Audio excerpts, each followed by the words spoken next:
था, तो इसको बहुत सिक्योर तरीके से उसने छुपा कर रखा। सौरभ, इन दोनों कैंप्स की जो डिटेल जनरल सेना ने बताई उससे बड़ा क्लियर है कि चाहे वो अजहर मसूद हो, चाहे हाफिज सईद हो, ये जिन जगहों पर रहते थे वो कैसी सिक्योर्ड जगह थी, वो उनके पास कैसा एयर डिफेंस सिस्टम था, ये उनके जो कैंप हैं, ये जो उनके अड्डे हैं, ये जनरल साहब बता रहे थे कि कैंटोनमेंट के पास हैं। तो पाकिस्तान की आर्मी का, पाकिस्तान की फौज का इनको किस कदर प्रोटेक्शन था, इसका अंदाजा हमें लग सकता है इस बात से। उस प्रोटेक्शन लाइन को तोड़कर अगर मसूद अजहर को उड़ा दिया गया है तो ये भारत की सेना के पराक्रम की बहुत बड़ी जीत है। और अगर मसूद अजहर मारा गया है रजत जी, तो ये बदला केवल पहलगाम का नहीं है, ये IC-814 हाईजैक का भी बदला है, जिसके बदले में हमें इसको छोड़ना पड़ा था। उसमें भी एक भारतीय की हत्या की थी इन्होंने। और ये जैसी मुझे उम्मीद थी ऐसी खबर अब कंफर्म हो गई है कि जो ऑपरेशन सिंदूर है, ये नाम प्रधानमंत्री नरेंद्र मोदी ने दिया था। प्रधानमंत्री मोदी के सुझाव को सेना ने माना, मोदी के सुझाव को मानकर सेना ने इस ऑपरेशन का नाम ऑपरेशन सिंदूर रखा था। और मुझे जब मैंने नाम सुना था, मुझे इस बात में कोई शक नहीं था कि ये आइडिया सिर्फ नरेंद्र मोदी का हो सकता है। उनकी सोच इस तरह की है जो इस ऑपरेशन को ऑपरेशन सिंदूर का नाम देके इस देश के इमोशन से जोड़ दिया और देश के जो 140 करोड़ लोग हैं उनकी भावनाओं का आदर किया। देवेंद्र इस पर और बता सकते हैं। जी देवेंद्र। प्रधानमंत्री नरेंद्र मोदी के द्वारा इस नाम को दिया गया और सीधा मकसद ये था, जब उन्होंने तीनों फौज को ये बोला था कि आपको ये देश का रिजॉल्व है कि आतंकवाद के खिलाफ जोरदार जवाबी कार्रवाई करनी और आपको खुली छूट है, उस समय ही उन्होंने ये तय किया था कि वो जो इमोशन है और जो पहलगाम में हमला हुआ, जो एक मनोबल पर जो चोट पहुंचाने की कोशिश की गई आतंकवादियों के द्वारा, उसका उसी रूप में बदला लिया जाएगा, उसी रूप में जवाब दिया जाएगा। जैसे आज के जिन 9 टारगेट्स का सौरभ चयन करके जिन्हें जमींदोज किया गया है, उसमें कितने आतंकी मारे गए, उससे ज़्यादा बड़ी बात ये थी कि आतंकियों के जो मंसूबे, जो मनोबल था, उसे जमींदोज किया गया है कि हम तुम्हारे घर में, तुम्हारे कैंप में घुस के तुम्हें अगर मार सकते हैं तो अंदाज़ा लगाओ कि ये धरती तुम्हारे लिए कितनी छोटी है अगर तुम हमारी तरफ आंख उठा के देखे हुए। तो इस मकसद से इस ऑपरेशन सिंदूर को प्रधानमंत्री नरेंद्र मोदी ने इसकी पूरी कल्पना कराई और उसको ये नाम दिया था। एक दूसरी चीज़ सौरभ मैं आपको बताऊं कि इस ऑपरेशन में मुख्य रोल आर्मी और एयरफोर्स का था। आर्मी ने ड्रोन का इस्तेमाल किया है, एयरफोर्स ने स्टैंड ऑफ वेपन्स का इस्तेमाल किया है, यानी कि मिसाइल का इस्तेमाल किया है। यानी कि अलग अलग तरीके से इन कैंप को तबाह करने के लिए जो रणनीति बनाई गई है और जहां पे जो फिट था हमारी सेना का जो अंग, उसका इस्तेमाल किया गया और उसी का नतीजा ये रहा है कि 9 के 9 टारगेट एकदम से अचीव किए गए। और जिस मुद्दे की एक बात आप तो सौरभ लगातार कर रहे हैं, अंदाज़ा लगाइए कि ओसामा बिन लादेन जैसा व्यक्ति उसकी फंडिंग करता रहा हो तो वो कैंप अपने आप में आतंकवाद की कितनी बड़ी फैक्ट्री था जिसे आज मिसाइल के द्वारा जमींदोज किया गया है। सौरभ जी बिल्कुल। तो ऑपरेशन सिंदूर नाम कहां से आया, अगर आप सोच रहे थे तो अब उसका जवाब हमने आपको दिया इंडिया टीवी पर। प्रधानमंत्री नरेंद्र मोदी ने इस ऑपरेशन का जो नाम था वो सुझाया, सेना ने उसको स्वीकार किया और इस ऑपरेशन का नाम ऑप सिंदूर जो है वो तय किया गया। अब हम बात कर रहे थे कि मसूद अजहर क्या इस हमले में मारा गया है। उसके बहावलपुर के अड्डे पर, टेरर कैंप पर तो बहुत भीषण बमबारी हुई है। 4 मिसाइल वहां पर गिरी हैं जाकर के, ये जानकारी हमारे पास आ चुकी है। वो खुद और उसका भाई, सगा भाई, वो दोनों वहीं रहा करते थे, ये बात भी कंफर्म है। अब इतना बस इसकी ऑफिशियल कंफर्मेशन आए तो ये पूरे देश के लिए बहुत बड़ी खुशी की खबर होगी कि मसूद अजहर फाइनली मारा गया। IC-814 हाईजैक के बदले इसको भारत की जेल से हमको मजबूरी में छोड़ना पड़ा था, लेकिन ये कितना इंपॉर्टेंट आदमी था पाकिस्तान के टेरर कॉम्प्लेक्स के लिए। इसको आप सोचिए कि ये उन लोगों में से, चंद लोगों में से एक नाम था जो हाईजैकर्स ने दिया था कि भारत इसको रिहा करे, और हमको उस वक्त मजबूरी थी, हमारा एक जहाज उनके कब्जे में था तो छोड़ना पड़ा था। लेकिन उसके बाद कभी मसूद अजहर जो है खुल के जी नहीं पाया और अब शायद उसकी आखिरी सांस का भी वक्त आ गया। और पूरी दुनिया को भारत ने कॉन्फिडेंस में भी लिया है, खास तौर पर US, UK, UAE, Saudi Arabia, 4 बड़े देशों को यह बता दिया गया है कि भारत ने क्या कार्रवाई की है। अब देखिए, विदेश मंत्री एस जयशंकर का स्टेटमेंट है, आतंकवाद पर 0 टॉलरेंस है भारत का। पूरी दुनिया को यह मैसेज है कि आतंकवाद पर अब भारत की 0 टॉलरेंस की नीति है। हमला होगा तो जवाब आएगा। सौरभ, एक अपडेट अभी अभी आया है, पता यह लगा है कि बहावलपुर में जैश के ठिकाने पर हमला नेवी के सुसाइड ड्रोन के जरिए किया गया था। नेवी के सुसाइड ड्रोन के जरिए किया गया था। सटीक इंफॉर्मेशन और एकदम प्रीमियम लोकेशंस पर, प्रिसाइज लोकेशंस पर ड्रोन ने टारगेट सेट किया। आसपास की बिल्डिंग्स को कोई नुकसान नहीं हुआ, सिर्फ जैश का हेडक्वार्टर मिट्टी में मिल गया। आर्मी ने ड्रोन के जरिए अटैक किया और एयरफोर्स ने टारगेट पर मिसाइल दागी, जिसे हम कहते हैं प्रिसाइज और प्रोफेशनल अटैक आर्मी और एयरफोर्स ने किया। आर्मी और एयरफोर्स ने जो 9 के 9 टारगेट्स हैं उनको पूरी तरह से टारगेट करके डिस्ट्रॉय कर दिया। अब बस ये कंफर्म होना बाकी है कि इस हमले में जैश का चीफ मसूद अजहर मारा गया या नहीं। पाकिस्तान के खिलाफ एक्शन के बाद अभी विदेश मंत्री एस जयशंकर ने पूरी दुनिया को मैसेज दिया है कि अब दुनिया को आतंकवाद के खिलाफ जीरो टॉलरेंस अपनाना पड़ेगा। जो भारत ने करके दिखाया है, ये दुनिया के बाकी मुल्कों को भी करके दिखाना पड़ेगा।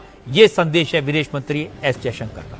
इस पर भी देवेंद्र हमको बता सकते हैं, भारत इस वक्त विदेशी राजधानियों को क्या मैसेज कन्वे कर रहा है? देवेंद्र, देखिए सर, अगर विदेश मंत्री के ट्वीट को देखें तो सीधे एक लाइन का इनका जो संदेश है वो सब कुछ इसमें समाहित किए हुए है। The world must show zero tolerance for terrorism. इसमें पहले इस शब्द को देखें आप तो मस्ट मतलब सीधे सीधे वो ये कह रहे हैं कि ये करना ही होगा, ये शुड का इस्तेमाल नहीं किया गया है। और जीरो टॉलरेंस आतंकवाद के खिलाफ ये भारत का संदेश है। ऑपरेशन सिंदूर का उन्होंने प्लेकार्ड लगाया है और उसके साथ ये मैसेज दिया है। तो ये सीधे आप अंदाजा लगाया जा सकता है कि इतने बड़े ऑपरेशन को करने के बाद, दूसरे देश की सीमा में घुस के आतंकवाद का कैंप तबाह करने के बाद पूरी दुनिया को ये मैसेज भारत की तरफ से कि दुनिया को आतंकवाद के खिलाफ जीरो टॉलरेंस दिखाना ही होगा। इसके अलावा कोई और चॉइस नहीं। सीधे मस्ट शब्द का इस्तेमाल किया गया है भारत के द्वारा और यह बता रहा है कि आतंकवाद के खिलाफ लड़ाई में भारत ने अपने डिसीजन कितने फर्म तरीके से लिए। दुनिया के देशों को यह बताया कि हम ये करने जा रहे हैं, हम ये करेंगे।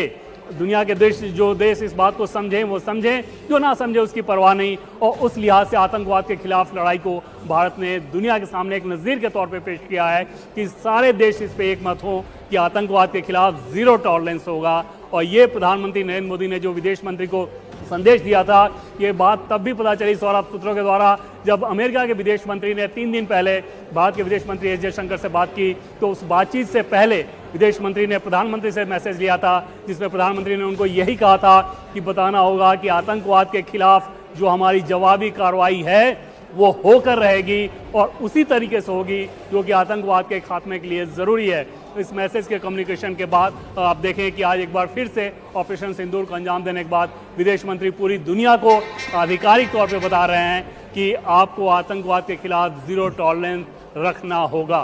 सौरभ जी बिल्कुल। और दूसरी बड़ी खबर जो इस वक्त आप देख रहे हैं कि इन आतंकी ठिकानों पर कार्रवाई करने में ड्रोन्स का भी भारत ने बड़े स्तर पर इस्तेमाल किया है। अगर हम कह सकें सर, इनको ये सुसाइड ड्रोन्स हम कह रहे हैं क्योंकि ये खुद जाते हैं और फिर डिस्ट्रॉय उन्हीं पर फट पड़ते हैं।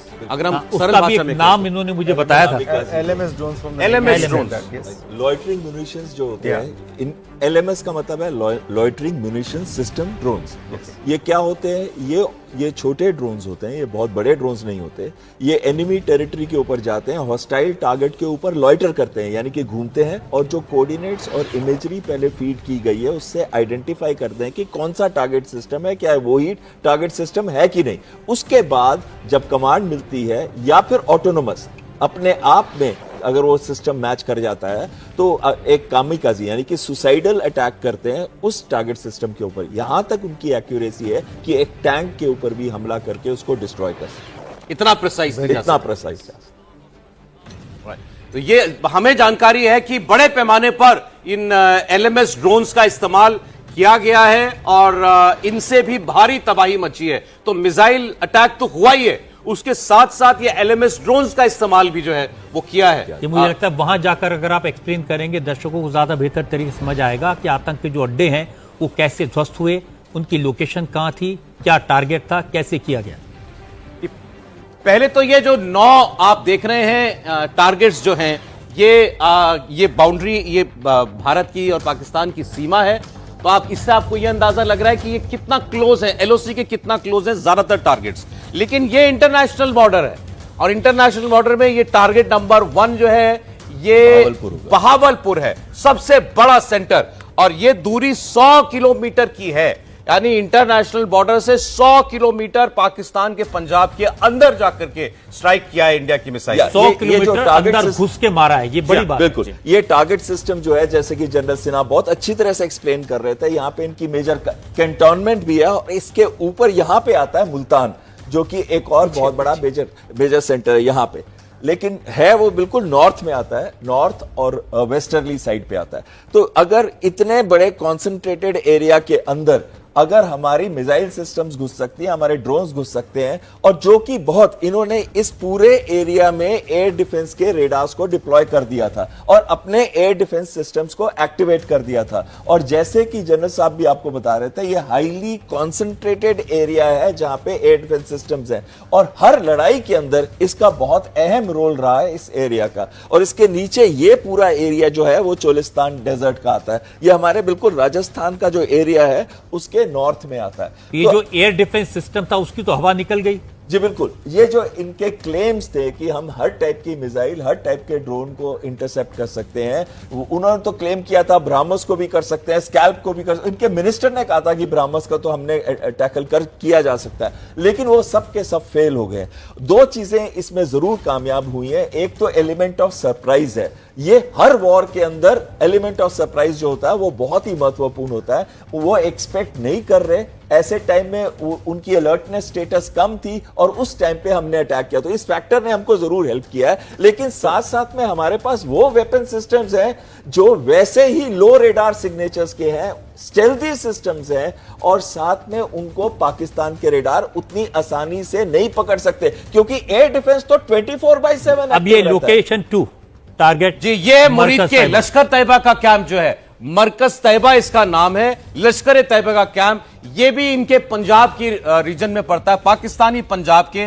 तो ये भी इंटरनेशनल बॉर्डर की दूसरी तरफ जाकर के इसको मारा है। बिल्कुल, लेकिन ये बॉर्डर से जितना कि ये डिस्टेंस पे है उतने डिस्टेंस पे नहीं है। मेरे हिसाब से 40 किलोमीटर या 100 इसका डिस्टेंस होगा, और ये पड़ता है मुरीद के लाहौर के पास। और इस टारगेट सिस्टम में लश्कर तैयबा का मेजर ट्रेनिंग एरिया और मदरसा यहां पे है। लश्कर तैयबा के जो हाफिज सईद हैं और साथ में उनका लड़का तला सईद है जो कि इसका पूरा निर्देशन करते हैं, लेकिन वो इसमें शायद नहीं होंगे क्योंकि उनका लोकेशन जो है लाहौर के अंदर है और लाहौर इस समय बिल्कुल प्रोटेक्टेड उन्होंने करके रखा है। लेकिन आपको मैं एक चीज बताना चाहता हूं, कितना भी कोई प्रोटेक्टेड हो, कितनी भी अच्छी एयर डिफेंस सिस्टम हो, पर ये जो वेपन सिस्टम्स हमारे पास है, भारतीय वायुसेना और भारतीय सेना के पास है या नौसेना के पास है, ये वेपन सिस्टम्स को वो लोग इंटरसेप्ट नहीं कर सकते या फिर उसकी कैपेबिलिटी बहुत, और ये उसी का रिजल्ट है कि इनको जाकर ऐसे डिस्ट्रॉय कर बिल्कुल। और भावलपुर की हम जो बात कर रहे थे वो जनरल साहब ने बहुत अच्छा एक्सप्लेन किया था कि बहुत बड़ा एरिया है वो, ये नहीं है कि वो एक ही टारगेट सिस्टम है। अगर आपको याद हो, बालाकोट में भी मल्टीपल टारगेट सिस्टम्स थे और मल्टीपल बिल्डिंग्स के ऊपर अटैक किया गया था। इसी तरीके से भावलपुर का भी एरिया स्प्रेड है कई एकड़्स के अंदर, तो उसमें मल्टीपल टारगेट सिस्टम्स हैं। इसी वजह से 4 मिसाइल्स का इस्तेमाल किया गया। लेकिन एक चीज मैं यहां बताना चाहता हूं कि जब भी हम इन वेपन सिस्टम्स का इस्तेमाल करते हैं तो वो जरूर उसके एरिया को 50 मीटर के अंदर के जो एरिया है उसको तो तबाह और बर्बाद कर देता है, लेकिन कई और एरिया जो होते हैं, पूरा अगर कई एकर्स में आता तो ऐसा नहीं है कि पूरे एकर्स जो है वो तबाह और बर्बाद। एक इंपॉर्टेंट बात है जो अभी आप लोग कह भी रहे थे पहले, ये पाकिस्तान के प्रोमिनेंट शहरों के बीचों बीच बसे हुए इलाके हैं, ये ठिकाने हैं, चाहे भावलपुर का हो या मुरीद के का हो। ये पाकिस्तान तो कभी सोचता भी नहीं होगा कि यहां पर कभी हमला करेगा भारत। तो यहां जनसेना जब अटैक किया तो आसपास के इलाके को, लोगों को कोई नुकसान नहीं हुआ होगा? कोई नुकसान नहीं हुआ होगा। एक जो पहला वाला आप देंगे थोड़ा मैं समझाने की चेष्टा करूंगा। पहला जो टारगेट नंबर 1 एक बार फिर दे दीजिएगा। सवाल है जी, बहावलपुर जो कम से कम 100 किलोमीटर अंदर जाकर के पाकिस्तान के अंदर अटैक किया गया है, वो एक बार बता दें। और हम ये इसकी कंफर्मेशन अभी ले रहे हैं। आ जाइए सर, आप आ जाइए कि उस वक्त हाफिज मसूद अजहर वो वहां पर था या नहीं था। अगर मसूद अजहर मारा गया है स्ट्राइक में तो फिर तो ये पूरी दुनिया के लिए बहुत बड़ी खबर होगी। तो एक बार फिर दीजिए जरा, पहला ग्राफिक दे दीजिए एक बार फिर बहुत से। अच्छा ग्राफिक बनाया। एक पहला ग्राफिक जो है जी। तब तक ये टारगेट 3 में बता देता हूं, ये तेहरा कला है, ये भी जैशे मोहम्मद का ही कैंप है, सर्जल कैंप इसको नाम दिया हुआ इन्होंने, तो ये भी ये असर नंबर 1 वो आ गया। जी जो मेजर चीज मैं बताना चाह रहा हूं, सॉरी शायद चला गया वो, जो पहला वाला आया था, बहुत अच्छा ये ग्राफिक है। एक बार फिर वही दे दीजिए जो पहले था सर। वैसे ये वही बता रहा है, ये भी बहावलपुर वाला ही बता रहा है। एक बार दैट इज जो मैं बताना चाह रहा हूं, यदि आप दे पाए तो बहुत ही अच्छा रहेगा, क्योंकि दैट इज द मेजर चीज समझने की बात है। ये तो ठीक है, नाम अच्छा है, एक पहला अभी लगाया था, हम उसको ला रहे हैं सर तब तक।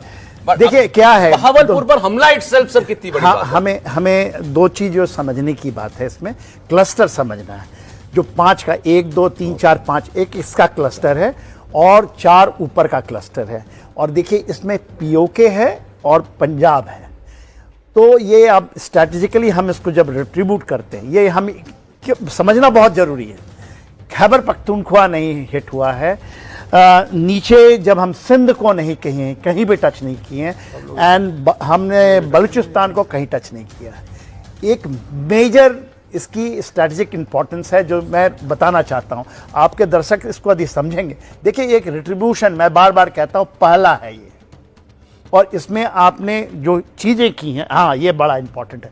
देखिए 1 2 3 4 रोक दीजिए यहाँ पे, रोक दीजिए इसको। ये जो हम देख रहे हैं, ये पंजाब का इलाका है, ये हमारा जम्मू है, यदि हम इसको जम्मू मानते हैं, ये जम्मू है। और ये जो आपका 7 6 7 8 9 ये 4 जो है, ये पीओके का है।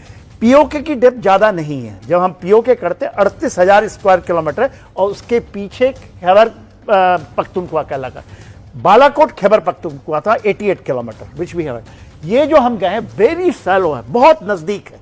और ये एक चीज को जो मैं बताना चाहता हूं, जो सबको इंडिया में समझना चाहिए स्ट्रेटेजिकली, ये जब जम्मू में सकड़गढ़ बल्ज है, ये any time we can take, यहीं से रावी रिवर ऐसे करके अंदर आती है, और ये सतलज का इलाका है, सतलज।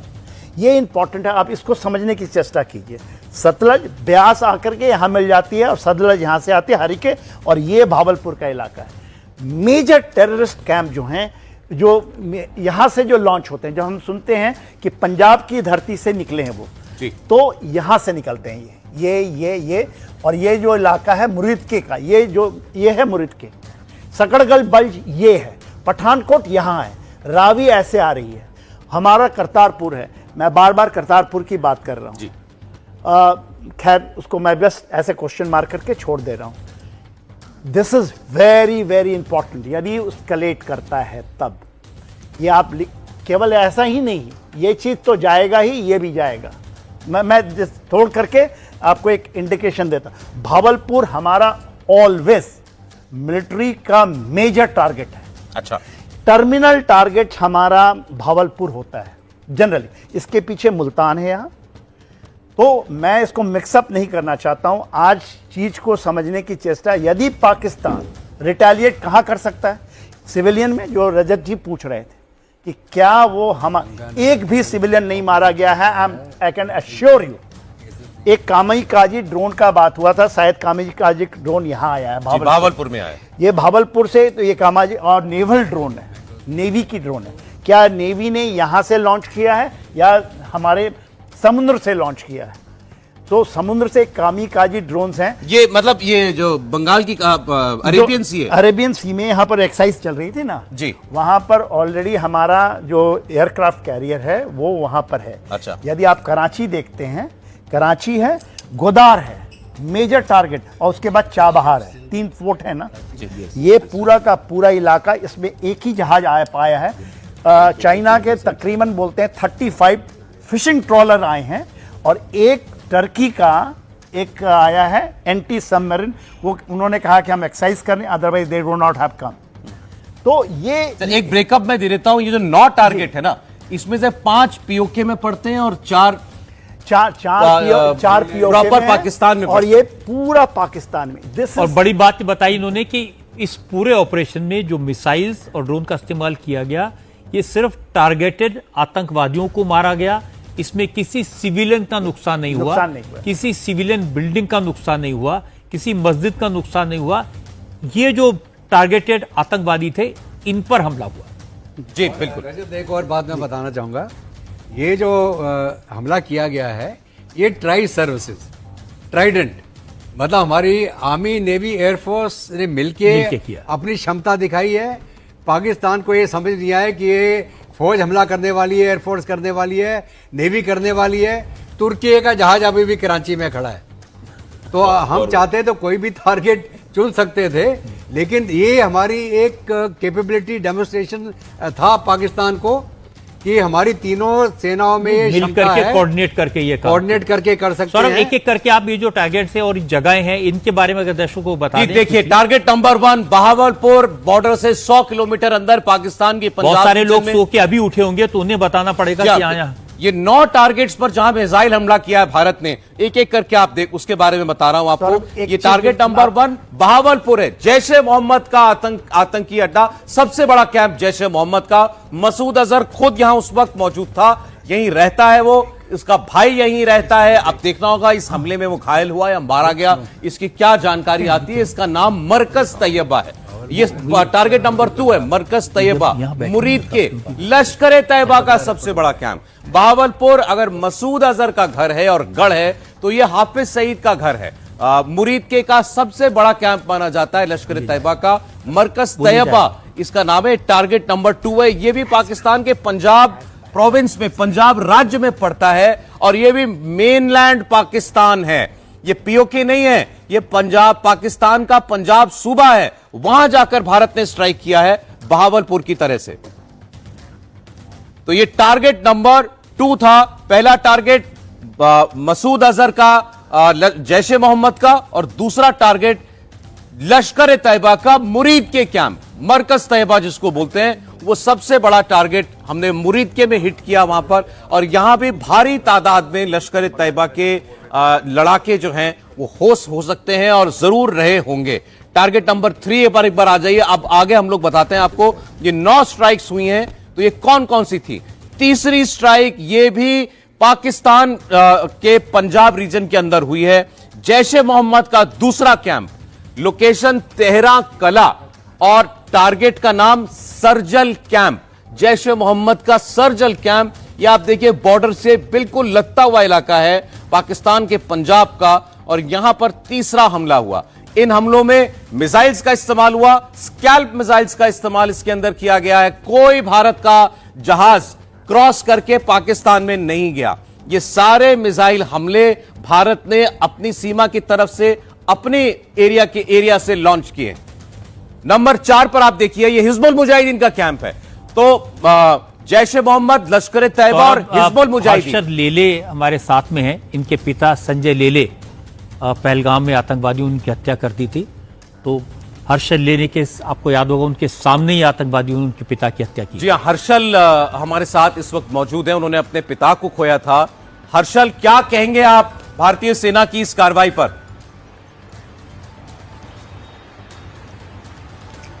खुश हूँ जो कुछ भी देखा। मैंने कल रात को ही देखा था ये सब। तो मैं सिर्फ इतना बोलना चाहूँगा कि ये जो अटैक है, ये इकलौता अटैक नहीं होना चाहिए। ऐसे कंटिन्यू अटैक होने चाहिए जब तक जड़ से उखाड़ नहीं दिया जाता इस सब को।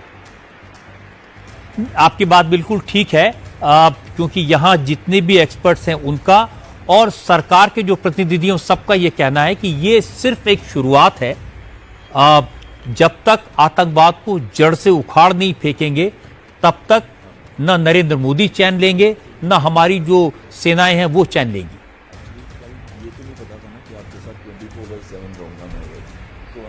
अर्चल, आपको लगता है इस कार्रवाई से पाकिस्तान को वो सबक मिला होगा जो हम उसे समझाना चाहते थे? नहीं, उन्हें नहीं सबक मिला होगा, क्योंकि पिछले 2 बार भी हमने ऐसे अटैक किया था, फिर भी इन्होंने तीसरी बार अटैक हम पे किया है। तो मैंने जैसे अभी बोला कि इन्हें अटैक करने के लिए छोड़ना ही नहीं चाहिए, सबको खत्म कर देना चाहिए। आपका गुस्सा बिल्कुल जायज है, और यकीनन आतंकवादी को तो सांस लेने की इजाजत नहीं होनी चाहिए। लेकिन ये बहुत बड़ी कार्रवाई है। दशकों के बाद इतनी बड़ी कार्रवाई पाकिस्तान में जाकर के भारत की सेना ने की है। अब इसका नतीजा क्या होता है तो कुछ दिनों में हर्षल पूरी दुनिया के सामने आएगा।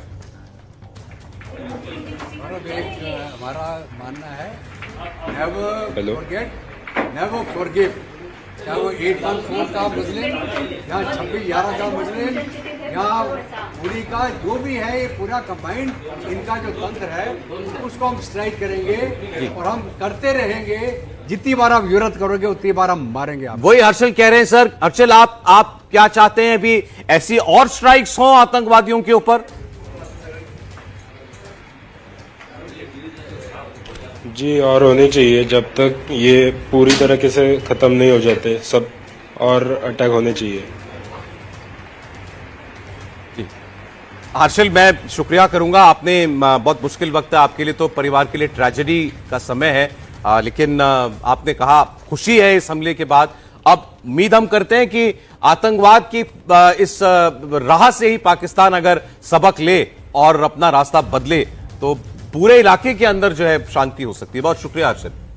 दर्शकों को मैं बताना चाहता हूं कि रात के अंधेरे में हमारी एयरफोर्स और आर्मी ने पाकिस्तान में बमों की जो बरसात की, उससे कितनी तबाही मची है, इसकी तस्वीरें एक एक करके अब सामने आ रही हैं।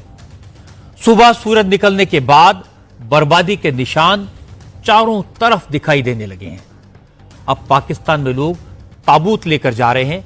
ये तस्वीरें पीओके के कोटली कैंप की हैं। लश्कर के इस कैंप में बड़ी संख्या में लश्कर के दहशतगर्द मौजूद थे। इस वक्त मारे गए आतंकवादियों के लिए ताबूत पहुंचाए गए हैं। इनकी तस्वीरें आप देख सकते हैं। इससे आपको अंदाजा लगेगा कि जो तबाही मचाई हमारी फोर्सेस ने, हमारे बहादुर जवानों ने, उसका क्या असर हुआ है, किस कदर आतंकवादी मारे गए हैं इस हमले में। ये तस्वीरें जब आप ताबूत की देखेंगे तो आपको इस बात का अंदाजा लगेगा। अब पाकिस्तान ये प्रोपागेंडा कर रहा है कि ये सिविलियंस थे, ये तो आम लोग थे। अब बहावलपुर में लोग कह रहे हैं कि मसूद अजहर के मदरसे पर हमला हुआ है। मसूद अजहर कोई स्कूल चलाता है क्या? तो मसूद अजहर भी कहता है कि वो आम आदमी है और हाफिज सईद भी कहता है वो तो लोगों को मदद करने वाला, संगठन चलाने वाला आदमी है। तो वो कोई आतंकवादी कभी कहता थोड़ी है वो आतंकवादी है।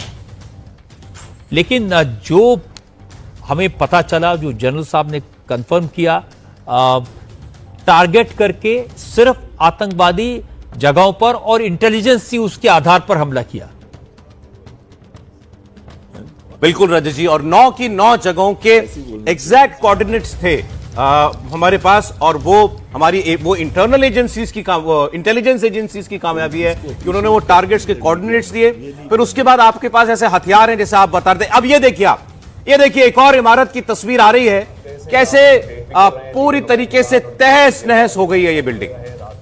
अंदर की तस्वीर आप देखिए। और एक बार फिर से आपको बता दूं, आधी रात के बाद पाकिस्तान में आतंक के अड्डे पर जो बम बरसाए गए थे, जो मिसाइल अटैक किए गए थे, पहला अटैक रात 12:37 पर हुआ। पहला अटैक रात 12:37 पर हुआ और करीब 2 घंटे के ऑपरेशन में दहशतगर्दों के 9 अड्डे तबाह कर दिए गए। पहला पीओके के बहावलपुर में जैश ए मोहम्मद का हेडक्वार्टर मरकज सुहान अल्लाह था। दूसरा मुर्दिके में लश्कर का टेरर कैंप मरकज तैयबा। तीसरा तेरा कला का सर्जल। चौथा सियालकोट का महमूना जोया टेरर कैंप। पांचवां विवर में मरकज अहले हदीफ और छठा कोटली का मरकज अब्बास। आठवां मुजफ्फराबाद का सवाई नाला कैंप और 9वां टारगेट था मरकज सैदना बिलाल। ये 9 के 9 टारगेट पूरी एक्यूरेसी के साथ डिस्ट्रॉय कर दिए गए हैं। ये सभी आतंकवाद के अड्डे थे जिसके सबूत भारत के पास थे। हाफिज सईद, मसूद अजहर और सैयद सलाउद्दीन के टेरर नेटवर्क के ये सारे गढ़ थे। इन सभी ठिकानों को आज हमारी एयरफोर्स ने, हमारी नेवी ने, हमारी आर्मी ने एक कोऑर्डिनेटेड ऑपरेशन में नेस्तनाबूद कर दिया है, बटिया मेट कर दिया है। भारत ने सॉरी सर, बताइए। भारत ने दुनिया को बता दिया कि पाकिस्तान के फौजी ठिकानों पर सिविलियन इलाकों को निशाना नहीं बनाया गया, भारत ने सिर्फ दहशतगर्दी के अड्डों पर हमला किया। विदेश मंत्री एस जयशंकर ने अपने मैसेज में कहा कि दुनिया के सभी मुल्कों में आतंकवाद के खिलाफ जीरो टॉलरेंस की नीति अपनानी होगी। आतंकवाद और आतंकवादियों को पनाह देने वालों के खिलाफ ऐसा ही एक्शन लेना चाहिए जैसा भारत ने करके दिखाया। और एक और बड़ी खबर यह है कि भारत ने इन सारे देशों को कन्वे किया है कि अगर पाकिस्तान ने फिर से कोई हरकत करने की कोशिश की, अगर पाकिस्तान ने फिर से सिर उठाने की कोशिश की, तो भारत एक बार फिर इसी तरह का अटैक करने में चूकेगा नहीं, कोई कोताही नहीं बरतेगा। अब एक चीज ये, अभी जो आप ये तस्वीरें देख रहे हैं, अब अंदर से भी इनकी तस्वीरें वहां मौजूद लोगों ने बनाई हैं, अभी खाली नजर आ रहा है। तो ये खाली तो रही नहीं होंगी रात को, इनमें कोई तो रहता होगा। वो लोग कहां चले जाएंगे जो यहां 600 लोग 500 लोग एक कैंप में रह रहे थे, बताया जा रहा है। उन सबके ऊपर आकर मिसाइल गिरी है, तो आप अंदाजा लगाइए कितने आतंकवादी मारे गए होंगे इस पूरे कोऑर्डिनेटेड एक्शन में, जो कुल 9 जगहों पर हुई है। और ये हम आपको बता रहे हैं, दुनिया जानती है लश्कर तैयबा का सबसे बड़ा सेंटर मुरीद के, बहावलपुर हाफिज मसूद अजहर का सबसे बड़ा कैंप है। और हिजबुल मुजाहिदीन को मत भूलिए आप, हिजबुल मुजाहिदीन के ऊपर भी जो कार्रवाई की गई है, सैयद सलाउद्दीन हिजबुल मुजाहिदीन का मुखिया है, दशकों से कश्मीर में आतंक एक्सपोर्ट कर रहा है ये, और उसके ठिकानों पर भी स्ट्राइक हुई है। तो ये 3 बड़े आतंकवादी संगठन, इनकी कमर तोड़ने का काम भारत की सेना ने किया है इन स्ट्राइक्स में, मिसाइल स्ट्राइक्स में। हमारे साथ मेजर जनरल राजन कोचर जी भी जुड़ गए स्टूडियो में। अब स्वागत है जनरल साहब आपका। अब तो तस्वीरें भी आ गई, अब पाकिस्तान नहीं कहेगा कि पेड़ गिरे कि कौवे मरे। देखिए सौरभ जी, ये बिल्कुल क्लियर हो चुका है अभी कि पाकिस्तान में किस तरीके की टेरर इंफ्रास्ट्रक्चर मौजूद है। और अकॉर्डिंग टू इंटेलिजेंस रिपोर्ट्स, आप ये एक इंटेलिजेंस बेस्ड ऑपरेशन था ये, बिकॉज इसीलिए लोग सोच रहे होंगे 13 दिन हमको क्यों लगे।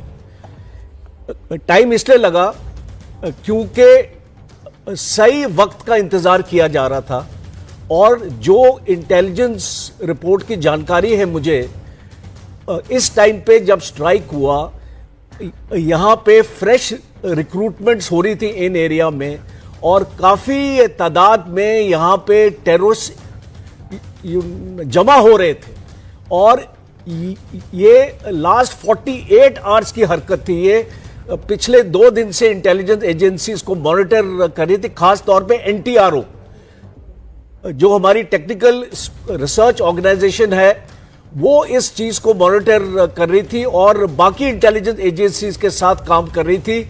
और बाहर की एजेंसी से भी हम लोगों ने मदद ली है। और ये हमको पुख्ता इंफॉर्मेशन थी कि यहां पे काफी तादाद में आपके टेररिस्ट इकट्ठे हो रहे हैं। और इसीलिए आप मैं इसको कोरिलेट करना चाहता हूं, पिछले 12 दिन से लाइन ऑफ कंट्रोल में कंटिन्यूसली सीज फायर वायलेशन हो रहा था। क्यों हो रहा था? वो इसलिए हो रहा था ये टेररिस्ट को इन्फिल्ट्रेशन के लिए आसानी हो, और इनको इसीलिए यहां से और आगे ले जाने का प्लान था कि इनको हम इन्फिल्ट्रेट कर पाएंगे। तो ये एक मास्टर स्ट्राइक थी भारत की टेररिज्म के अगेंस्ट। और मैं इसको दोहराना चाहता हूं, खास तौर पे बोलना चाहता हूं कि ये मिलिट्री टारगेट्स नहीं थे, ये टेररिस्ट के टारगेट्स थे। और जो अभी आपको खबर आएगी, हॉस्पिटल्स के विजुअल्स आ रहे हैं पाकिस्तान से, आप देख सकते हैं कि काफी तादाद में लोग हॉस्पिटल्स में जा रहे हैं। तो अब जैसे आपने बताया सौरभ के ये कौवे नहीं थे, अब ये पाकिस्तान के पास ये इसको डिनाई करने के लिए मुझे लगता नहीं है उनके पास कोई भी ग्राउंड। जनरल साहब, एक खबर मैं और दे देता हूं। प्रधानमंत्री नरेंद्र मोदी इस पूरे ऑपरेशन को मॉनिटर कर रहे थे वॉर रूम में बैठकर। रात को 12:30 बजे के बाद ये ऑपरेशन जो है वो शुरू हुआ। पहला हमला 12:37 पर हो चुका था, पहली मिसाइल का अटैक हो चुका था, और प्रधानमंत्री अपने वॉर रूम में बैठकर अपने साथियों के साथ वो इस पूरे हमले की एक एक अपडेट से जुड़ रहे थे। उनको बताया जा रहा था कि इस वक्त क्या एक्शन हुआ है, मिसाइल कहां से टेक ऑफ हुई है, कहां पर जाकर उस मिसाइल ने हमला किया है, और उसकी तस्वीरें अब आपके सामने आ रही हैं। तो प्रधानमंत्री, जैसा बालाकोट एयर स्ट्राइक के वक्त हुआ था, प्रधानमंत्री पूरा वक्त उस एयर स्ट्राइक जब तक वो खत्म नहीं हो गई, हमारा जहाज वापस नहीं लौटाया, पायलट सकुशल वापस नहीं लौटाया, वो पूरे ऑपरेशन को लाइव मॉनिटर कर रहे थे। और ऐसे ही हमको अब ये बीती रात के ऑपरेशन के बारे में भी बताया गया है। 9 जगहों पर स्ट्राइक, जिसकी तस्वीरें आपके सामने इस वक्त हैं। तो ये बड़ा साफ है कि भारत ने एक बहुत मजबूत रिजॉल्व दिखाते हुए ये कार्रवाई की है। बैल साहब, बिल्कुल सही कह रहे हैं आप। आपको हर लीडर की क्वालिटी और नेचर पता होना चाहिए। प्रधानमंत्री मोदी का नेचर है लीड फ्रॉम दी फ्रंट। अगर आप हमेशा देखेंगे, इन्होंने मीटिंग्स करी, 2 कैबिनेट कमेटी और सिक्योरिटी की मीटिंग्स हुई, हर चीफ के साथ इन्होंने मीटिंग्स की, यहां तक कि डिफेंस सेक्रेटरी के साथ भी उन्होंने मीटिंग की और दूसरे भी होम सेक्रेटरी के साथ भी इनकी मीटिंग। कंटिन्यूअसली वो इसके ऊपर लगे हुए हैं। From the front he is leading. पूरे रात वो साथ में बैठे रहे जब ये मिशन चलते रहे, क्योंकि जिसने ये संकल्प लिया है कि ना हम उनको छोड़ेंगे जिन्होंने ये हरकत की है, और ना उनको छोड़ेंगे जो उनके पीछे हैं, जो कमांड कंट्रोल कोऑर्डिनेट कर रहे हैं, जो इनके स्पॉन्सर्स हैं, उनको भी नहीं छोड़ेंगे, तो वो कैसे सो सकते थे। और दूसरी बात, उन्होंने इसका नाम जो दिया ऑपरेशन सिंदूर, आप ये देखिए, जिन्होंने हमारे देश के 26 से 28 के बीच में फैमिलीज के सिंदूर मिटाए हैं, ये मैसेज हर उस टेरर लीडर के लिए है, हर उस मिलिट्री लीडर जो पाकिस्तान के अंदर है उसके लिए है कि कभी भी आपने हमारे सिंदूर को टच करने की कोशिश की तो हम आपके घर के अंदर घुसकर मारेंगे, और मारेंगे भी ऐसे कि आप हमारा कुछ भी नहीं कर पाएंगे, क्योंकि हम तो अपनी टेरिटरी को छोड़ ही नहीं रहे। हमारी सिर्फ मिसाइल सिस्टम्स और ड्रोन्स आपको आके एक्यूरेटली, प्रिसाइजली हिट करेंगे उस जगह पे जहां सबसे ज्यादा दर्द होगा। मेरा आपके चैनल के थ्रू एक रिक्वेस्ट है उनके आर्मी चीफ को, ये समय है बदलने का, उनके अवाम को, कि ऐसी आर्मी चीफ जो कि ड्रग मनी के साथ रिलेटेड होती है, जो आतंकवाद को टूल बनाती है, इनकी क्या ह्यूमैनिटेरियन क्वालिटीज होगी, जो आपके अपने निहत्थे सिविलियंस के ऊपर भी अटैक और हमले करती है अपने हवाई जहाजों के साथ। तो ऐसी लीडरशिप को जब तक आप निकालेंगे नहीं अपने देश के अंदर से, तब तक आतंकवाद पूरे विश्व से हटेगा नहीं। पूरे अवाम से मेरी रिक्वेस्ट है कि पाकिस्तान को अगर आपने डेवलप करना है, उनकी इकोनॉमी को डेवलप करना है, एक लीडिंग नेशन बनाना है, जो कमिटी ऑफ नेशंस में उसको सीरियसली लिया जाए। जबकि कोई भी पाकिस्तानी किसी भी देश में जाता है, पश्चिम देश में, उसकी सबसे ज्यादा चेकिंग होती है। मैं आपसे रिक्वेस्ट कर रहा हूं, ऐसे देशवासियों को हटाइए जो मिलिट्री के अंदर जनरल्स हैं, जैसे आसिम मुनीर, आसिम मलिक है, इनको हटाइए ताकि पाकिस्तान आगे बढ़ सके, पाकिस्तान और भारत के रिलेशंस बेटर हो सके। क्योंकि हमारी पाकिस्तान अवाम के साथ कोई दुश्मनी नहीं है, हमारी लड़ाई आतंकवाद के खिलाफ है। तो कुछ और जानकारी देखिए, पाकिस्तान ये मान रहा है कि 24 मिसाइलें दागी गई हैं उसके ऊपर। तो ये नंबर अपने आप में कितना बड़ा है। 24 मिसाइलों का इस्तेमाल भारत के इस हमले के अंदर किया गया है, ये पाकिस्तानी एडमिट कर रहे हैं। इसके अलावा पाकिस्तानी मीडिया जो बातें मान रहा है अपनी सरकार के हवाले से, इंडियन टाइम के मुताबिक रात 12:10 पर भारत का हमला शुरू हुआ। 6 जगहों पर स्ट्राइक उनके मुताबिक हुई, हम 9 कह रहे हैं, जिसमें बहावलपुर, मुरीद के कोटली, मुजफ्फराबाद हैं। शहबाज शरीफ ने यानी उनके प्रधानमंत्री ने भारतीय समय के मुताबिक 9:30 पर नेशनल सिक्योरिटी काउंसिल की मीटिंग बुलाई है, यानी अब से 1 घंटे के बाद। और पाकिस्तान का एयर स्पेस अगले 48 घंटे के लिए पूरी तरह बंद है। एयर स्पेस पूरी तरह से बंद, मतलब कोई जहाज नहीं उड़ेगा। उनका अपना सिविलियन एयरक्राफ्ट भी जो है उनके एयर स्पेस में नहीं उड़ेगा। जो भी फ्लाइट्स उड़नी थी वो कैंसिल कर दी गई हैं। और लेफ्टिनेंट जनरल आसिम मलिक यानी इनके ISI चीफ, इन्होंने अमेरिकी विदेश मंत्री से फोन पर बात की है सुबह 3:40 पर। यह पाकिस्तान मीडिया जो है वो रिपोर्ट कर रहा है।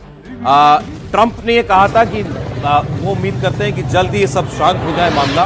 पाकिस्तान पहुंच वहीं रहा है बार बार, किसी तरह वो इस मामले को अब कूल डाउन कराएं, अमेरिकन कहीं इसमें बीच में इन्वॉल्व हो जाएं। जनरल सिन्हा, देखिए सौरभ जी, मार्को रूबियो जो सेक्रेटरी ऑफ स्टेट हैं, उनका एक बयान आया था, और पहले ट्रंप का एक बयान है आफ्टर दिस स्ट्राइक। ट्रम्प से उन्होंने एक चीज बहुत समर्थन के, जो कि between the line you have to read, कि भारत ने वो किया है जो उसको करना है। बहुत लोगों ने, और उसने उन्होंने कहा कि regionally I hope that India ने रिट्रीब्यूट कर दिया है। तो और उसके बाद उन्होंने कहा कि हमारा पूरा समर्थन है। जो मेन इशू है वो मार्को रूबियो ने एक चीज बताया था कि India has got the full right to retaliate against the terrorism, और जीरो, जो हम कहते हैं ना कि जीरो टॉलरेंस ऑन टेररिज्म। अभी देखिए क्या हो रहा है, इस चीज को समझने की चेष्टा कीजिए। हम अमेरिका को जब इससे जोड़ते हैं, अभी जो वेस्ट एशिया में जो 3 बड़े जो वहाँ पर टेररिस्ट ऑर्गेनाइजेशन है, Hamas, Hezbollah and Houthi. Hamas and Hezbollah has been more और लेस न्यूट्रलाइज। हुती जो कि खास करके रेड सी से जब हम आते हैं, यमन की जब हम बात करते हैं, वहाँ पर 2 aircraft carrier of United states of America, जो कि ट्रूमैन सबसे बड़ा है, वहाँ से वो डेली स्ट्राइक कर रहे हैं। कल इजराइल ने वहां पर बहुत बड़ा हमला किया था इन यमन, और जहां पर हुतियों का गढ़ है, वो they are also doing against the terrorism. तो ये आप लेके चलिए कि America is totally today, because India ने इसको लिया था, वो नहीं मानते थे। पहले तो bad terrorism and good terrorism की बात होती थी। ये लोग, जब पाकिस्तान ये कहता है कि हम लोग, वेस्ट ने हमें यूज किया, तो कहीं उसमें सच्चाई दिखती है। मगर today the realisation is different. वो कहते हैं कि जो जिहाद है, डोनाल्ड ट्रंप ने खुल के कहा है, जो रेडिकलाइजेशन ऑफ टेररिज्म है, he is totally against it. तो ये तो आप मान के चलिए, it is a full support. मेरे को ये लगता है कि F-16 का जो यूटिलाइजेशन है, उसमें मुझे बहुत बड़ा क्वेश्चन मार्क लग रहा है। 72 इज देयर ऑपरेशनल, बट उसको दिया गया था पाकिस्तान को कि इसको आप टेररिज्म के अगेंस्ट। आप कह रहे हैं पाकिस्तान F-16 का इस्तेमाल नहीं करेगा?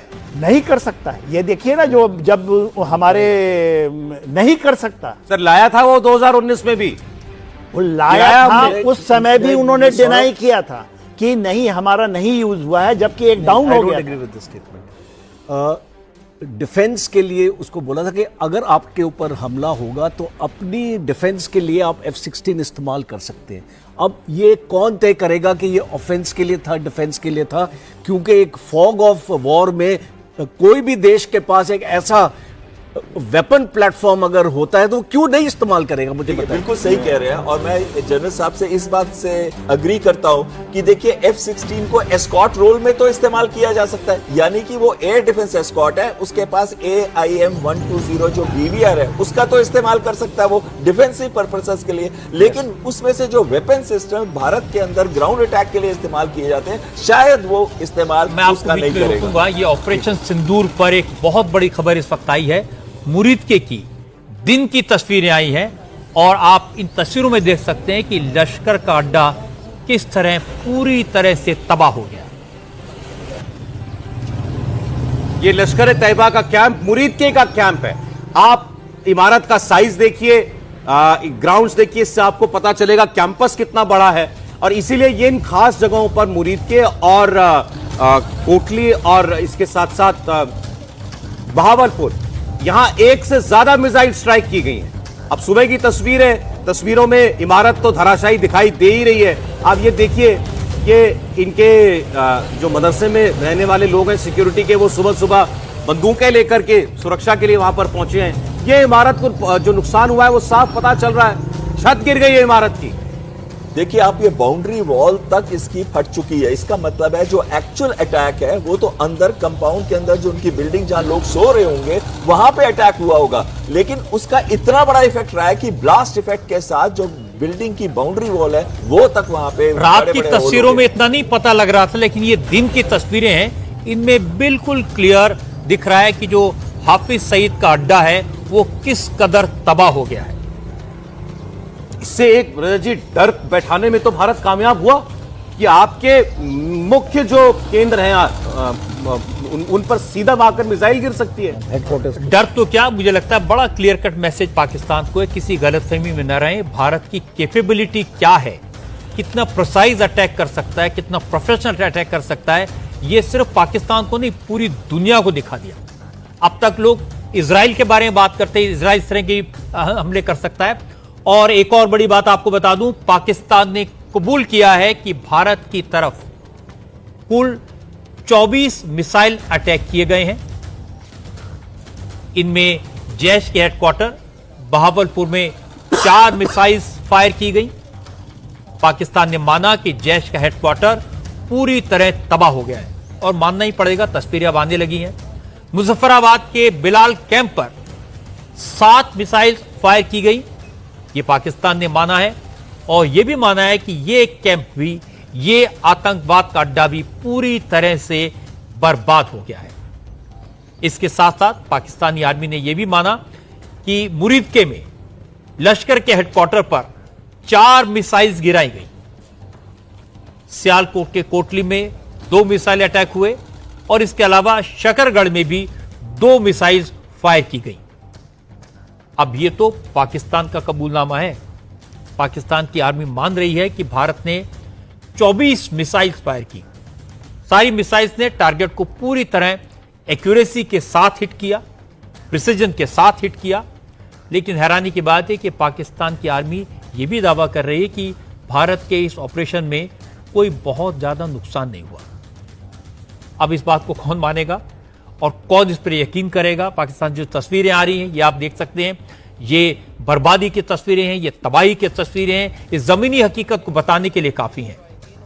पाकिस्तान की आदत है झूठ बोलने की। मुरीदके में लश्कर के हेडक्वार्टर की बिल्डिंग पूरी तरह से तबाह हो चुकी है। इलाके के लोग इसके सामने आकर खड़े हैं, वो बर्बादी के मंजर को देख रहे हैं, उसके वीडियो बना रहे हैं, उसकी तस्वीरें खींच रहे हैं। अब इसके बाद पाकिस्तान ये कहे कि कोई नुकसान नहीं हुआ तो इस पर कोई यकीन नहीं करेगा।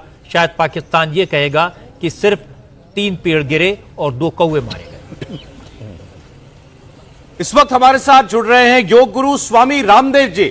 स्वामी जी, आपका स्वागत है। भारत की सेनाओं के लिए, भारत के वीर फौजियों के लिए आज क्या होगा आपके पास कहने के लिए? सबसे पहले भारत माता की जय और वंदे मातरम के साथ एक ही बात कहना चाहूंगा सौरभ जी, श्रद्धेय रजत जी। हमारी सेना का जो स्लोगन है, उसका जो संकल्प है, प्रहराय सन्निहिता और जयाय प्रशिक्षिता। और जो पाकिस्तान आतंकिस्तान बन चुका है, उसकी जिस तरह से कमर तोड़ी है और सेना ने अपने पराक्रम का प्रमाण दिया है, 100 से ज़्यादा आतंकवादियों और उनके ठिकानों को ध्वस्त करके, इससे करोड़ों भारतीयों की आत्मा को शांति मिली है। और जिनकी पहलगांव में आतंकवादियों ने निर्मम हत्याएं करके उनके साथ जो क्रूरताएं की, जिन मां बहन बेटियों की सिंदूर छीने, ऑपरेशन सिंदूर के जरिए यह प्रमाण दे दिया। और मैं तो चाहता हूं ये सिलसिला अब आगे और बढ़ना चाहिए रजत जी। जब तक पीओके को अब हम अपने भारत में विलय न कर लें, बलूचिस्तान और पख्तून और बेचारे पंजाब सिंध में चारों तरफ इन्होंने, वहाँ की सेना ने अन्याय और क्रूरता की हदें पार की हुई।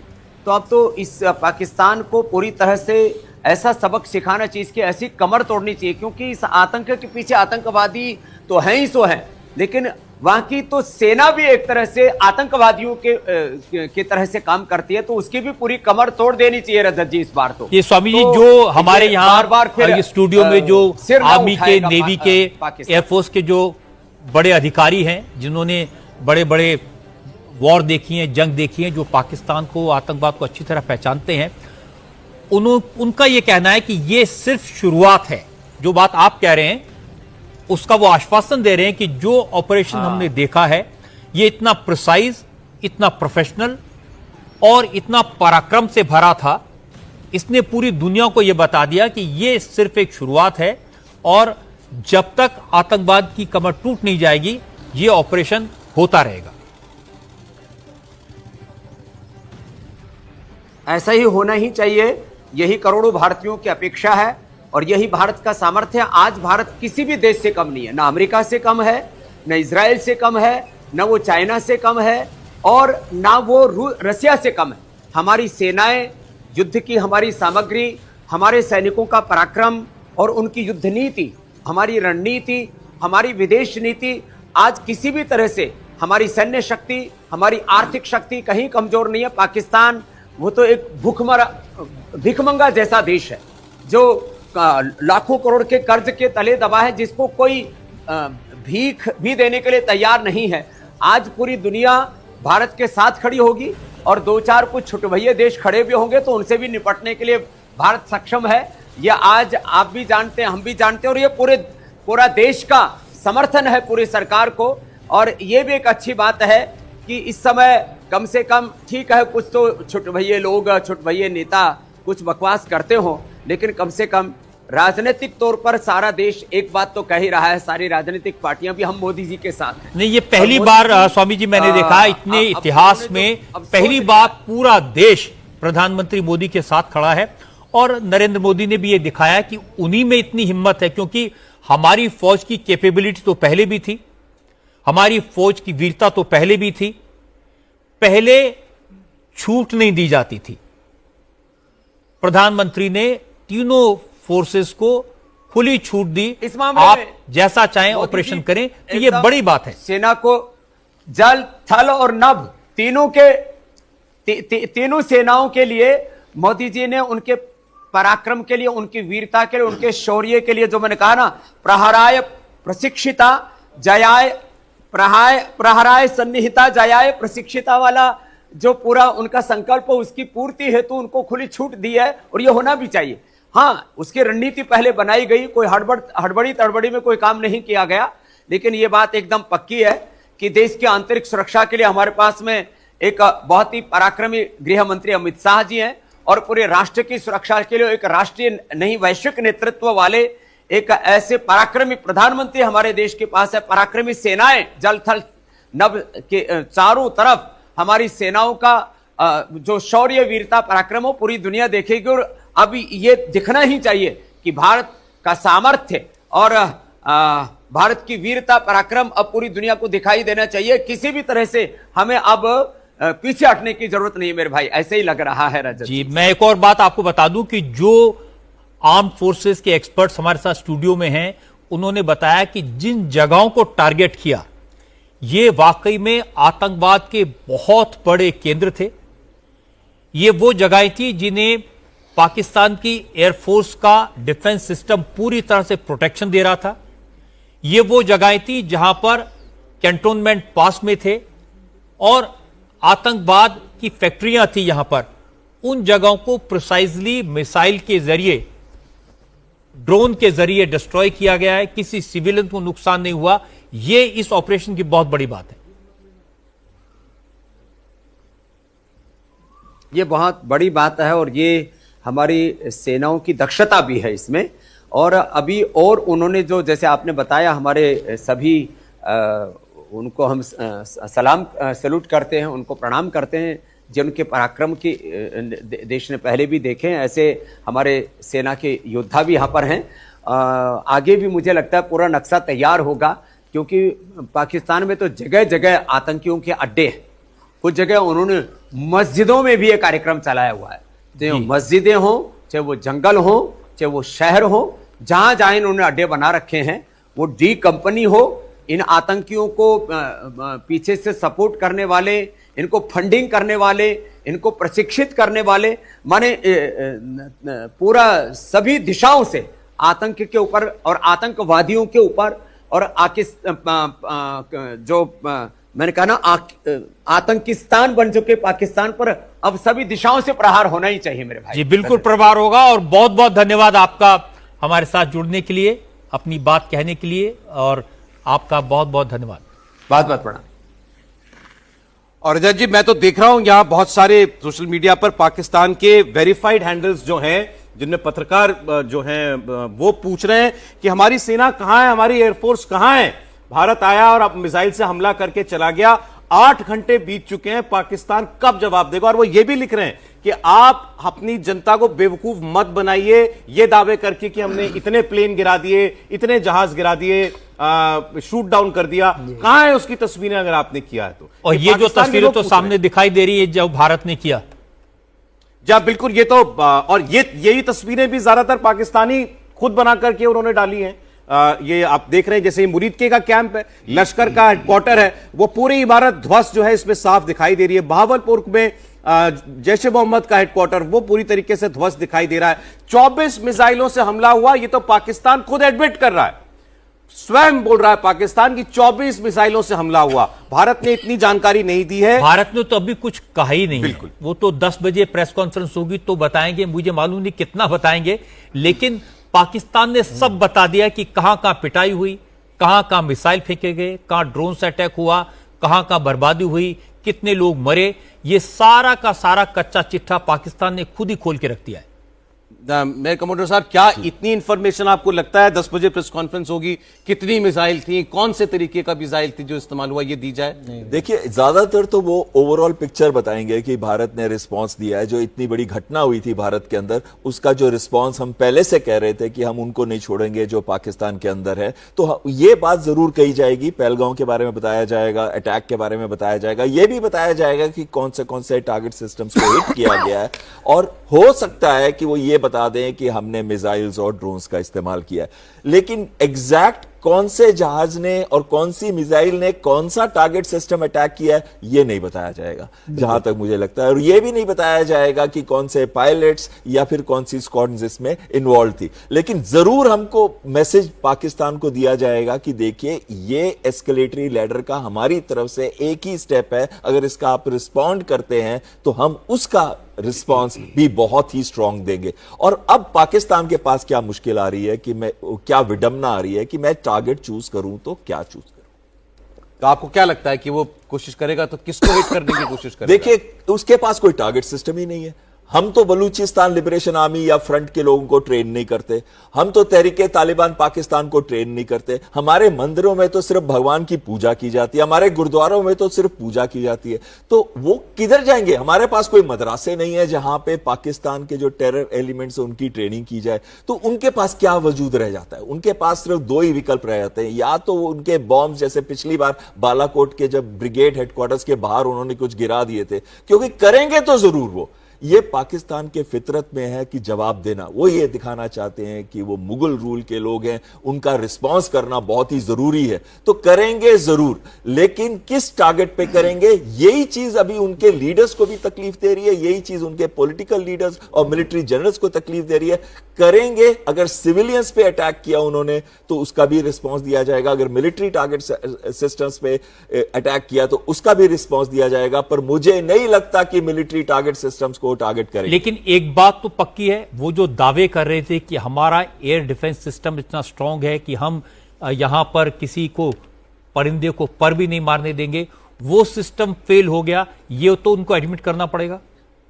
देखिए, मिनिस्टर ने तो उनके यहां तक कहा था कि हम ब्राह्मस को भी इंटरसेप्ट कर सकते हैं, लेकिन जब असली समय आया तो हमारी मिसाइल्स आई, ड्रोन्स आए। अरे ड्रोन्स को तो इंटरसेप्ट कर लेते, वो भी इंटरसेप्ट नहीं कर पाए, क्योंकि ये लॉइटरिंग म्यूनिशंस सिस्टम ड्रोन्स हैं, ये कामाकाजी ड्रोन्स हैं, ये उस ऑल्टीट्यूड और रेडार सिग्नेचर्स के साथ फ्लाई करते हैं जो इनके एयर डिफेंस सिस्टम्स को उतनी आसानी नहीं है इनको टारगेट करना। मैं ये नहीं कह रहा हूं इनको टारगेट नहीं किया जा सकता, क्योंकि इनको भी टारगेट किया जा सकता है। परहैप्स इस बार हमको सरप्राइज एलिमेंट ने भी हेल्प किया, और साथ साथ में जो हमारे जहाजों से मिसाइलें भी गई हैं उसका भी बहुत बड़ा इफेक्ट पड़ा हो। और खासकर जो टारगेट सिस्टम डेप्थ के अंदर आते हैं, उसके अंदर जो अगर लॉन्ग रेंज की मिसाइल का इस्तेमाल किया जाता है तो वो शायद सही होगा। और जो टारगेट सिस्टम जो डेप्थ के अंदर नहीं, बिल्कुल बॉर्डर के साथ आते हैं 10 से 30 किलोमीटर के अंदर, उसमें या तो शॉर्ट रेंज बॉम्ब्स या वेपन सिस्टम्स का या फिर ड्रोन्स का इस्तेमाल बहुत अच्छे तरीके से किया जा सकता है। अब ये जो भी स्कैल्प, मतलब ये इंडियन आर्मी ने, इंडियन एयरफोर्स ने नहीं बताया है, ये जो जानकारियां सोर्स के आधार पर होती हैं, जो सूत्रों के हवाले से जानकारियां मिलती हैं, स्कैल्प मिसाइल का मसलन नाम लिया जा रहा है कि वो इस हमले में इस्तेमाल हुई थी। ये हवाई जहाज से छोड़ी जा सकती है या जमीन से भी टारगेट पर दागी जा सकती है? नहीं, जमीन से सिर्फ ब्रह्मस है जो जमीन से भी छोड़ी जा सकती है, हवा से भी छोड़ी जा सकती है, और शिप्स और सबमरीन से भी छोड़ी जा सकती है। लेकिन ये पर्टिकुलर मिसाइल है एयर लॉन्च्ड क्रूज मिसाइल। इसकी रेंज कहा जाता है 300 से लेके 560 किलोमीटर। इसको 0.8 मार्क की स्पीड पे ये फ्लाई करती है। इसमें स्टेल्थी कैरेक्टरिस्टिक्स हैं, इसका लो रेडार सिग्नेचर है, और इसको आसानी से किसी भी रेडार पे पकड़ा नहीं जा सकता। और पाकिस्तान के के पास वो सिस्टम्स हैं जो बैलिस्टिक मिसाइल डिफेंस को 25 किलोमीटर तक ही टारगेट कर सकते हैं, लेकिन क्या वो एयर लॉन्च क्रूज मिसाइल जो स्टेल्थी है उनको टारगेट कर सकते हैं? नहीं कर सकते। हम कई दिनों से ये कह रहे हैं और ये क्लियरली दर्शाता है कि पाकिस्तान का जो एयर डिफेंस सिस्टम है, एक टाइम में उसको इम्प्रेग्नेबल कहते थे। क्या आज वो इम्प्रेग्नेबल रहा? हमने हमला किया, हमने सारे टारगेट सिस्टम जो डेजिग्नेटेड थे उनको तबाह और बर्बाद कर दिया। तो आप हमारी कितनी मिसाइल्स को इंटरसेप्ट कर सके, आप हमारे कितने ड्रोन्स को इंटरसेप्ट कर सके, आप हमारी कितनी हैमर बॉम्ब्स को इंटरसेप्ट एक भी नहीं।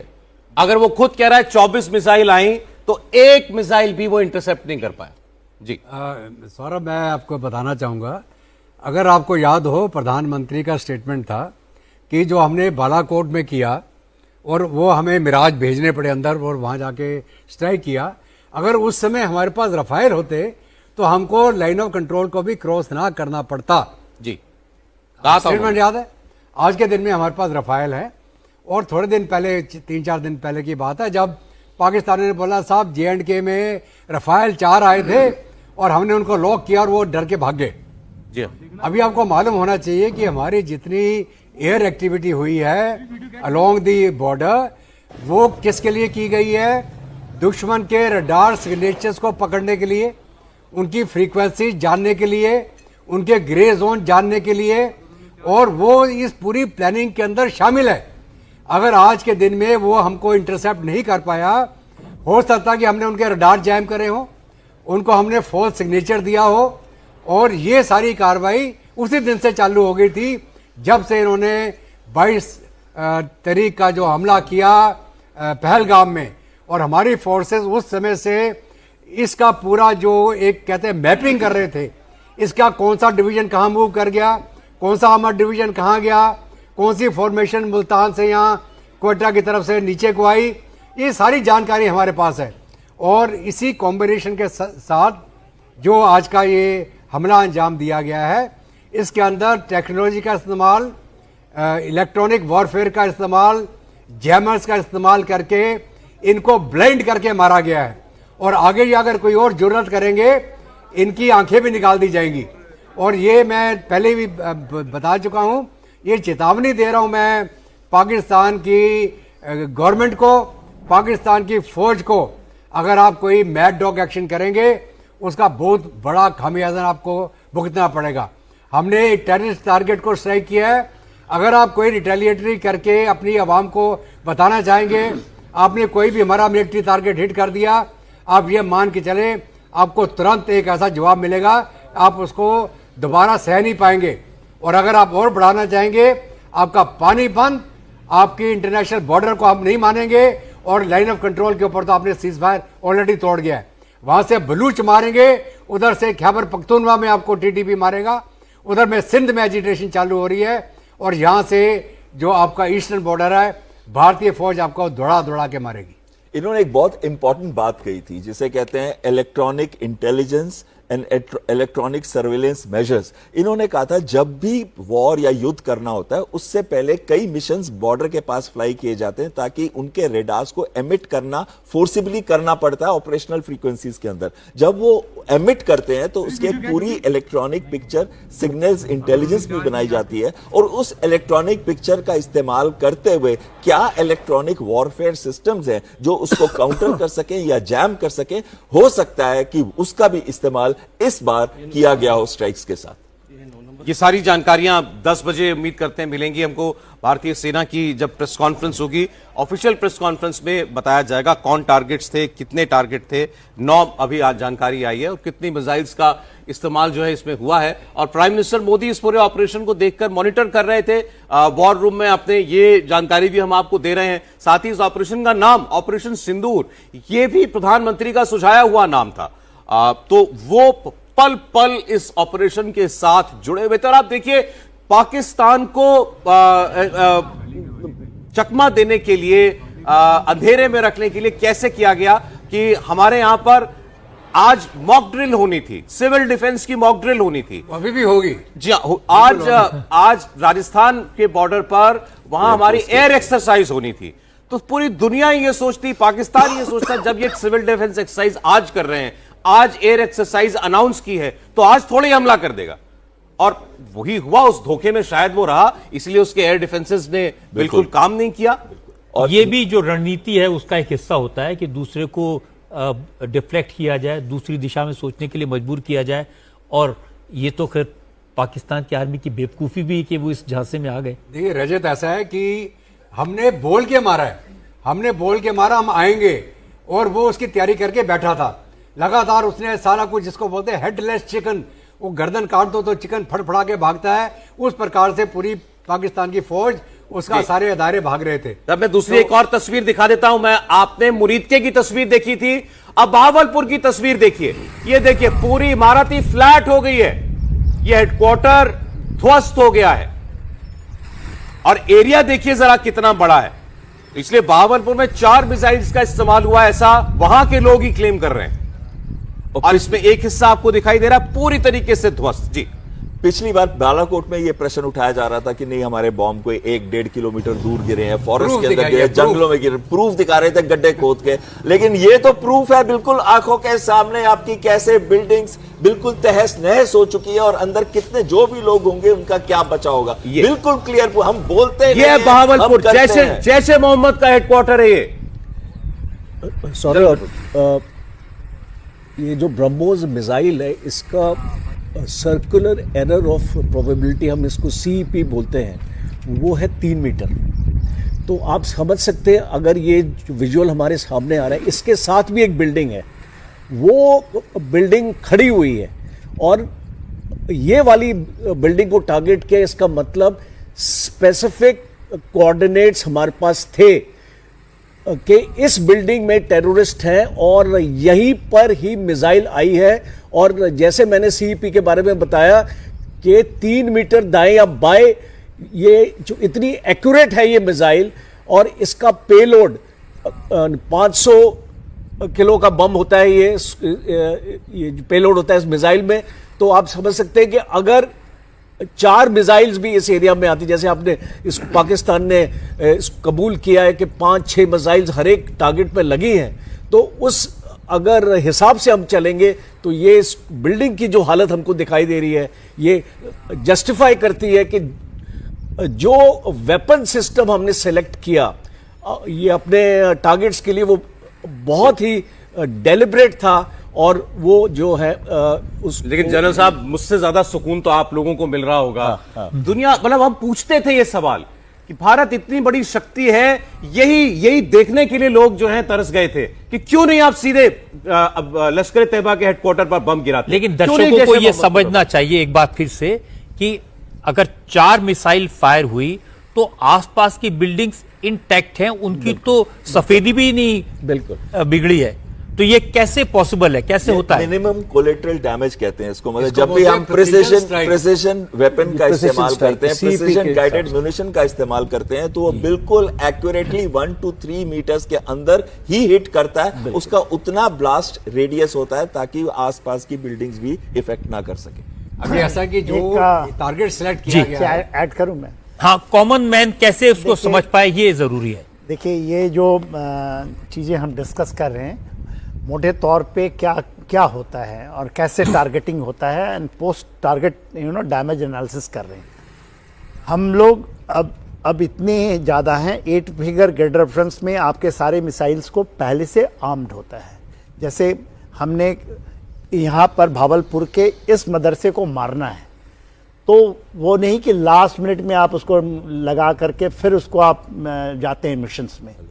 आपके पूरे के पूरे वो तैयारी, इसलिए मैं बताता हूं कि ये खौफ पाकिस्तान को होनी चाहिए। हेलो सर, ये कहना कि वो ठीक है, 3 मीटर 4 मीटर वाली जो बात है वो सही है, वो तो उसकी कैपेबिलिटी में आती है। हमारे सारे टारगेट इंक्लूडिंग वो ऑलरेडी उसके ऊपर फीडिंग है, हम अपने मिसाइल को वही फिट करते हैं। पहली बात, हम अपने टारगेट को जानते हैं कहां है, ये प्रिसाइज लोकेशन जानते हैं जी, और उसके हिसाब से मिसाइल टारगेट करते हैं। हाँ, कोई नहीं, देखिए जब छूट मिल जाती है फौज को, तो कोई नहीं कि हम लास्ट मिनट में टारगेट पिकअप करते हैं। कोई ये गलत फहमी है दिमागों की। ये पूरी इंटीग्रेटेड वे में की गई है, मिसाइल्स तैयार हैं। अभी भी मैं यकीन दिलाता हूं, कोई रिटेलिएशन आएगा, all missiles are ready with 8 figure grid reference. उसमें केवल जब लॉन्च करते हैं अपने मिशंस को, चाहे वो जमीन से लॉन्च करिए, जैसे ब्रह्मोस है, ऑल ब्रह्मोस आर रेडी कहां जाना है, only that you take up कि this is the target number 1, we will go for that. देखिए यदि इस बिल्डिंग को हिट नहीं हुआ है, वो बिल्डिंग हिट हुई है जहां पर अभी आपके विजुअल्स आ रहे हैं, तो उसका ही वो उस जगह का निकाला गया, उसको पता है कि एरिया ऑफ कितना दूर पर हम मार करेंगे, तो किलिंग एरिया कौन सा है, पता ही नहीं चला कि यहां पर कुछ था। हाँ, वो किलिंग एरिया है। यदि that killing area if they got it, और आज के दिन में इतना पिन पॉइंट एक्यूरेसी है, 8 फिगर, मैं फिर बताता हूं, वो आपको exactly not even a metre this side and that side, it will go and hit the head. यदि उसका हेड है और हमें मिल गया कि हाफिज सईद का हेड यहां है, तो we can hit it. That is what the accuracy is. ये और तस्वीरें हैं जिसमें बाहर से लोग तमाशा देख रहे हैं। ये जो पूरी तरह से बिल्डिंग की छत गिर गई है, इसकी पेनिट्रेशन अंदर ज्यादा हुई होगी, जो यदि स्कैल्प को यूज किया गया है। हथियारबंद आदमी देखा होगा, कुर्ते पजामे में, जी, सलवार के बीच में, सॉरी, जो हथियार लटका के खड़ा है, वो जैसे मोहम्मद का ऑपरेटिव है, वो पाकिस्तान रेंजर फौज पुलिस नहीं है वो। तो ये आपको बता रहा है कि वहां पे टेररिस्ट मौजूद थे। वो देखिए, वो खड़ा वहां पे। ये बिल्कुल ठीक आप कह रहे हैं। ये अपने आप ये दिखा रहा है कि ये कौन है, ये ऐसे ऑटोमेटिक वेपन लेकर के खड़े हैं इस जगह पर। ये रहा, यहाँ कोई पाकिस्तान की पुलिस फौज कोई आदमी नहीं दिखाई दे रहा। तो ये लश्कर के आतंकवादी हैं। जी हाँ, उसमें लिखा हुआ भारत के हमले के बाद। जी हाँ, भारत के हमले के बाद मुरीदके में लश्कर के आतंकवादी जो बचे कुछ आतंकवादी हैं, उसमें से कुछ आपको दिखाई दे रहे हैं, और ये लोग भी सब अलर्ट पर होंगे जो बच गए होंगे। अब अंदर की जो तस्वीरें आई है, वो उसमें वो ऑब्वियसली सबको इवैक्यूएट किया गया होगा, वहां से जो घायल हुए होंगे उनको ले जाया गया होगा, लाशें अगर होंगी तो उनको हटाया गया होगा। तो इसीलिए सब इतना गार्ड है बाहर कि अंदर जो तबाही मची है, वो अंदर की असल तस्वीर जो है वो बाहर ना आ जाए। बहुत सही बता रहे हैं। जो अंदर का डैमेज है ना, ये तो बाहर का एक्सटर्नली आप देख रहे हैं, मेजर डैमेज अंदर होती है।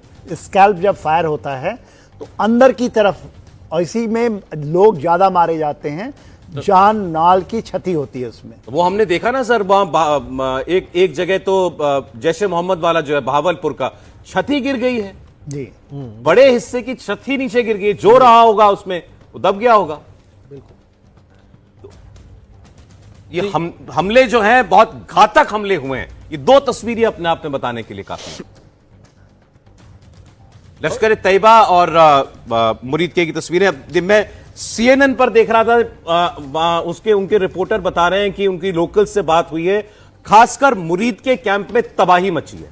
लोकल्स कंफर्म कर रहे हैं, वहां के पाकिस्तान में ही मौजूद हैं वो रिपोर्टर, उनकी बात हुई है। तो मुरीदके कैंप जो है लश्कर तैयबा का, जो पहली आपने इमारत देखी, उसमें बहुत ज्यादा तबाही मची है, बहुत ज्यादा नुकसान हुआ है वहां जो लोग मौजूद थे। और ऐसे ही दूसरा बहावलपुर का, वो आपको दिख रहा है, एक हिस्सा इमारत का बिल्कुल जिसका लैंटर्न गिर चुका है, छत कोलैप्स कर चुकी है। इससे आप समझिए कितना मिसाइल हमला कितना घातक था। सौरभ, एक और मैं आपको बताना चाहूँगा, 2019 में जब हमने बालाकोट में हमला किया, उस समय भी ये टारगेट था भावलपुर का। तो उस समय हमने इसको स्ट्राइक नहीं किया क्योंकि इन्होंने इसको खाली कर दिया था, और हमारी इंटेलिजेंस ने बोला था ये खाली हो चुका है, यहाँ टारगेट स्ट्राइक करने का कोई फायदा नहीं है। इसलिए फिर जो बालाकोट का टारगेट सेलेक्ट किया गया, वो खबर के मुताबिक वो सारे वहाँ मूव कर गए थे। तो हम जो भी टारगेट सेलेक्ट कर रहे हैं बेस्ड ऑन कंप्लीट इंटेलिजेंस, और उसको पिन पॉइंट करके, अगर आप देखेंगे सारी बिल्डिंगों में से एक बिल्डिंग को चुना है। वो बिल्डिंग को इसलिए चुना है कि वहाँ हमें खबर होगी कि इस बिल्डिंग के अंदर हमारा जो प्राइम टारगेट है या नहीं है। ये नहीं कि हमने सारी बिल्डिंग को ध्वस्त कर दिया, हमने उसको चुन के मारा है। और अगर आपने एक और देखा होगा, जो मुरीदके का है, उसकी बिल्डिंग के अंदर से एक आपको होल दिखाई दे रहा है। The missile has gone inside the building and exploded, it has not demolish the building. और जो ऐसा स्ट्राइक होता है वो सबसे ज्यादा ह्यूमन कैजुअल्टीज करता है। इसका मतलब है उसके अंदर बहुत बड़ी तादाद में इनके टेररिस्ट मौजूद रहे होंगे नहीं, इसमें और वो आपको मारे गए। यहीं पर जो हम तस्वीर दिखा रहे हैं इसमें से किसी में ऐसा लग रहा है आपको? नहीं देखिए, एक जहाँ पे आपको picture- गनमैन दिखाई दे रहा था जी। उस बिल्डिंग का आप छत देखिए, उसके अंदर मोरी करके गया हुआ। देखिए most of these weapon system जो होते हैं वो तो ये एंट्री अंदर- पॉइंट ये दिख पहले रही है, पेनिट्रेट करते हैं, डैमेज और आप नहीं देख penetrate रहे करने के हैं, बाद major damage you are not explode seeing. वो पिक्चर्स हम एक बार देखेंगे तो वाकई इंपॉर्टेंट बात होगी अगर वो हम इस वक्त तस्वीरों में देख पाए। जनरल साहब को लग रहा है कि जो आप अगर प्लेबैक करें वो आएगा। मुरीदके के जो कैंप है उसके अंदर जैसा 2019 में मिसाइल से हमला किया था तब भी ऐसा ही हुआ था सर, कि वो पेनिट्रेट करके मिसाइल अंदर करके चली अंदर जाती है वो- ये और तस्वीर वहां आप तब देख ब्लास्ट सकते हैं बड़े स्क्रीन पर। जी आप इसकी ये वो तस्वीर है जिसकी हम लोग बात अगर कर आप रहे थोड़ा थे। इसको बाएं पैन करेंगे आपको छत के अंदर मोरा दिखाई देगा। अच्छा, इसको प्ले कर दीजिए इस इसको तस्वीर को। थोड़ा, हाँ। ये वाली तस्वीर जो हमारे पास है इसको प्ले कीजिए जरा और तो बाएं हमको की पता तरफ चलेगा कि ऐसा उसमें कुछ है कि नहीं है। पर एनीवे बड़ा ये भी सर मेरा ये मानना है जी। कि ये तो देखिए, वो भी- देखिए वो लेफ्ट साइड में जी ये आपको दिखाई दे रहा है या वो मोरा दिखाई दे रहा है? वो वो लेफ्ट देखिए साइड में बड़ा बड़ा वो होल दिख रहा है, था हाँ। तो साफ नजर आ रहा है वो। नहीं अगर यहाँ कितने लोग मरे सर ये भी क्या बहुत मैटर करता है। अब आपने हेडक्वार्टर ध्वस्त कर दिया है लश्कर तैयबा का, आप जैश ए मोहम्मद का, हिजबुल मुजाहिदीन का, ये तो हेडक्वार्टर है इनके। Message is loud and clear. देखिए सौरभ, जो होती है ना, जो एंट्री होती है, you just can't make out. कहीं कहीं तो ये बस 1 या 2 फीट की एंट्री होती है जो फटती है अंदर, स्पेशली ये मिसाइलें तो इतनी ज़्यादा डैमेज पैदा करती हैं। और इसमें जो एक्सप्लोसिव हैं बेसिकली वो एंटी पर्सनल। एक चीज इस तस्वीर के बारे में जो आप सबने बताई, जो इंपॉर्टेंट बात सर भी जो कह रहे थे, ये बिल्डिंग खड़ी है और ये देखिए ये एक लंबा हिस्सा जो है इसके बगल की बिल्डिंग का ये ध्वस्त हो गया है, इसकी छत गिर गई है।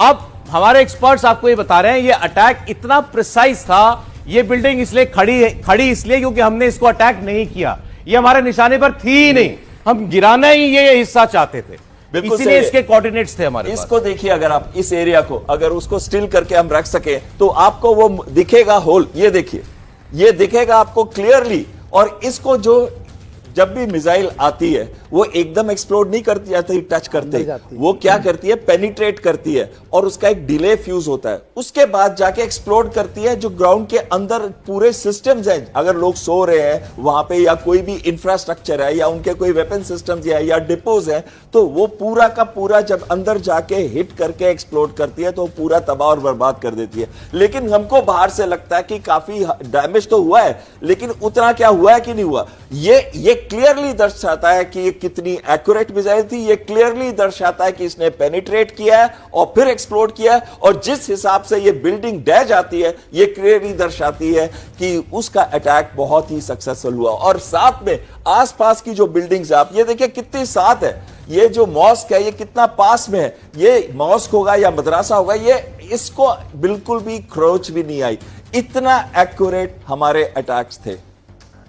जी बिल्कुल। अब इसके अंदर क्या था, कितने लोग थे, ये तो चीजें जो हैं बाद में वक्त के साथ वेरीफाई की जाती हैं, लेकिन ये लश्कर तैयबा और जैश ए मोहम्मद इन दोनों आतंकवादी ग्रुप्स के लिए बहुत बड़ा झटका है और सीधा जिसे कहते हैं हिट ऑन द हेड। इनके सर पे वार किया है इस बार भारत की सेना ने और ये एक ऐसा इनके लिए ऐसा घाव है जो ये कभी भूल नहीं पाएंगे। जितने घाव इन्होंने भारत को दिए हैं आज तक, वैसा ही घाव इनको मिला है कि तुम्हारे घर के अंदर घुस के जब मार करती है भारत की सेना तो उसके बाद अंजाम ये होता है। और अभी तो हाफिज सईद कहां है, इसका बेटा, ये खुद रैली करने वाले थे ये लोग लाहौर के अंदर। सौरभ, वैसे क्या तो कहेंगे? ये पूरी रात लोगों ने इस खबरों को देखा होगा, कुछ लोग सुबह उठे तब देखा होगा, लेकिन कुछ लोग और भी देर से उठे होंगे, तो एक बार उन लोगों को भी बता दें कि रात में हुआ क्या। भारत ने पाकिस्तान में मौजूद दहशतगर्दी के अड्डों को पूरी तरह से तबाह कर दिया है।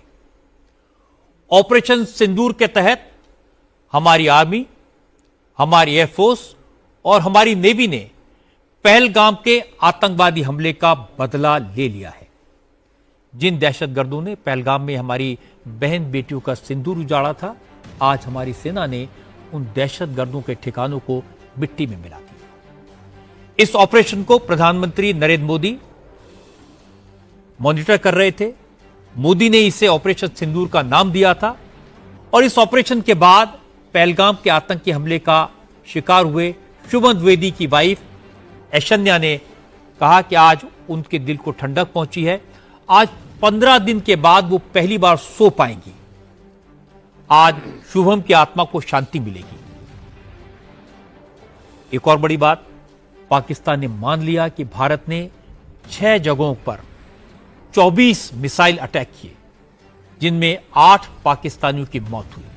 हालांकि मरने वालों की संख्या बहुत ज्यादा है, लेकिन पाकिस्तान ने 8 माने, यही बड़ी बात है।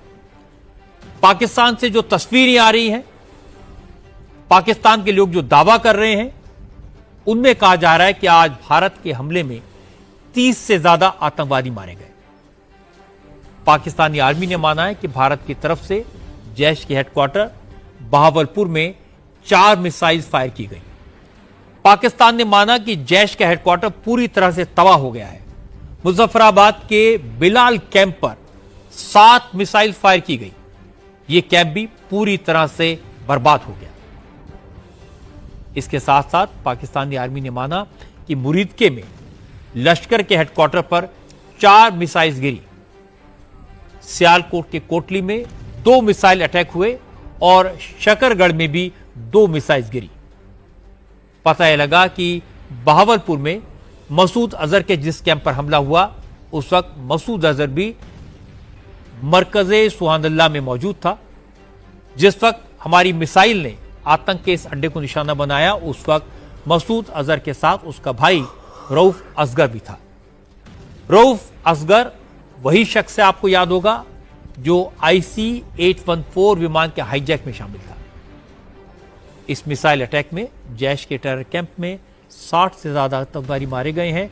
मारे गए लोगों में मसूद अजहर और उसके भाई रऊफ असगर के मारे जाने की खबर है, लेकिन इसकी अभी पुष्टि नहीं हुई है, कोई कॉन्फर्मेशन हमारे पास नहीं है। लेकिन जैश के बर्बाद हो चुके हेडक्वार्टर के बाहर लोगों की भीड़ है। कुछ लोग ताबूत लेकर जाते हुए दिखाई दिए हैं। इससे इतना तो क्लियर है कि कैजुअलिटीज बड़ी संख्या में हुई हैं। और ये मैं आपको बता दूं कि आज आधी रात के बाद पाकिस्तान में आतंकी अड्डों पर जब बमों की बारिश शुरू हुई, तो पहला अटैक रात 12:37 पर हुआ और करीब 2 घंटे के ऑपरेशन ने दहशतगर्दी के 9 अड्डे तबाह कर दिए गए। पहला POK के बहावलपुर में जैश ए मोहम्मद का हेडक्वार्टर मरकज़े सुहानुल्लाह, दूसरा मुद्दके में लश्कर का टेरर कैंप मरकज़े तैयबा, तीसरा 13 कला का सर्जल, चौथा सियालकोट का महमूना जोया टेरर कैंप, पांचवां बरनाला में मरकज एल हदीस, छठा कोटली का मरकज अब्बास, सातवां कोटली का मरकज राहिल शाहिद, आठवां मुजफ्फराबाद का सवाई नाला कैंप और 9वां टारगेट था मरकज सैदना बिलाल कैंप। ये 9 के 9 टारगेट डिस्ट्रॉय कर दिए गए हैं, नेस्तनाबूद कर दिए गए हैं। ये सब आतंकवाद के अड्डे थे। यहां पर आतंकवादी पैदा किए जाते थे, उन्हें पाला पोसा जाता था, ट्रेन किया जाता था। हाफिज सईद, मसूद अजहर और सैयद सलाहुद्दीन के टेरर नेटवर्क के गढ़ थे ये इलाके। इन सभी ठिकानों को आज हमारी एयरफोर्स ने, हमारी नेवी ने, हमारी आर्मी ने प्रिसाइज ऑपरेशन के तहत मिसाइल्स और ड्रोन की मदद से नेस्तनाबूद कर दिया।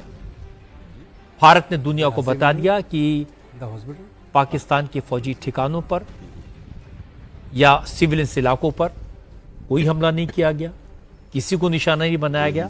भारत ने सिर्फ दहशतगर्दी के अड्डों पर हमला किया है। भारत के विदेश मंत्री एस जयशंकर ने पूरी दुनिया से कहा है, सभी मुल्कों से कहा कि आतंकवाद के खिलाफ जीरो टॉलरेंस की नीति आप सबको अपनानी चाहिए। आतंकवाद और आतंकवादियों को पनाह देने वालों को सजा देनी चाहिए। ऐसा ही एक्शन लेना चाहिए जैसा भारत ने करके दिखाया है। भारत ने अमेरिका, रूस, ब्रिटेन, सऊदी अरब और UAE को सरकार के ऑपरेशन की जानकारी दे दी है। ऑपरेशन सिंदूर के बारे में फॉर्मली बता दिया है। इन मुल्कों ने भारत को सपोर्ट किया है, क्योंकि भारत ने साफ साफ कहा कि अगर पाकिस्तान ने रिटेलिएट किया, पाकिस्तान ने किसी तरह का मिसएडवेंचर किया, तो भारत दोबारा हमला करेगा। इंडियन एयरफोर्स ने, आर्मी ने पाकिस्तान में मौजूद दूसरे टेरर कैंप्स को टारगेट करके रखा है। उनकी तैयारी पूरी है और अगर पाकिस्तान की तरफ से कोई हलचल हुई तो भारत बिना देर किए ऑपरेशन शुरू कर देगा। हालांकि अभी तक ऑपरेशन सिंदूर के बारे में हमारी सरकार और फौज की तरफ से कोई औपचारिक जानकारी नहीं दी गई है। अब से थोड़ी देर बाद करीब 10 बजे आर्मी की प्रेस कॉन्फ्रेंस होगी। इस प्रेस कॉन्फ्रेंस में ऑपरेशन सिंदूर की डिटेल्स आप लोगों के साथ शेयर की जाएंगी। हमारे साथ संगीता गुनबोटे जुड़ी हैं। इनके पति कौस्तुभ गुनबोटे की पहलगाम में आतंकियों ने हत्या कर दी थी। ये अपने पति के साथ पहलगाम घूमने गई थी। संगीता जी, वो तस्वीरें आज भी हमारी आंखों के सामने घूमती हैं जहां आतंकवादियों ने सिर में गोली मारकर हत्या कर दी थी। लेकिन आज जो तस्वीरें हमें दिखाई दे रही हैं जिसमें आतंकवादियों के अड्डे तबाह हुए हैं, मिसाइल से उनको नस्तानाबूद कर दिया गया है, तो मन को सुकून मिलता है। मुझे लगता है आपको भी बहुत शांति मिली होगी।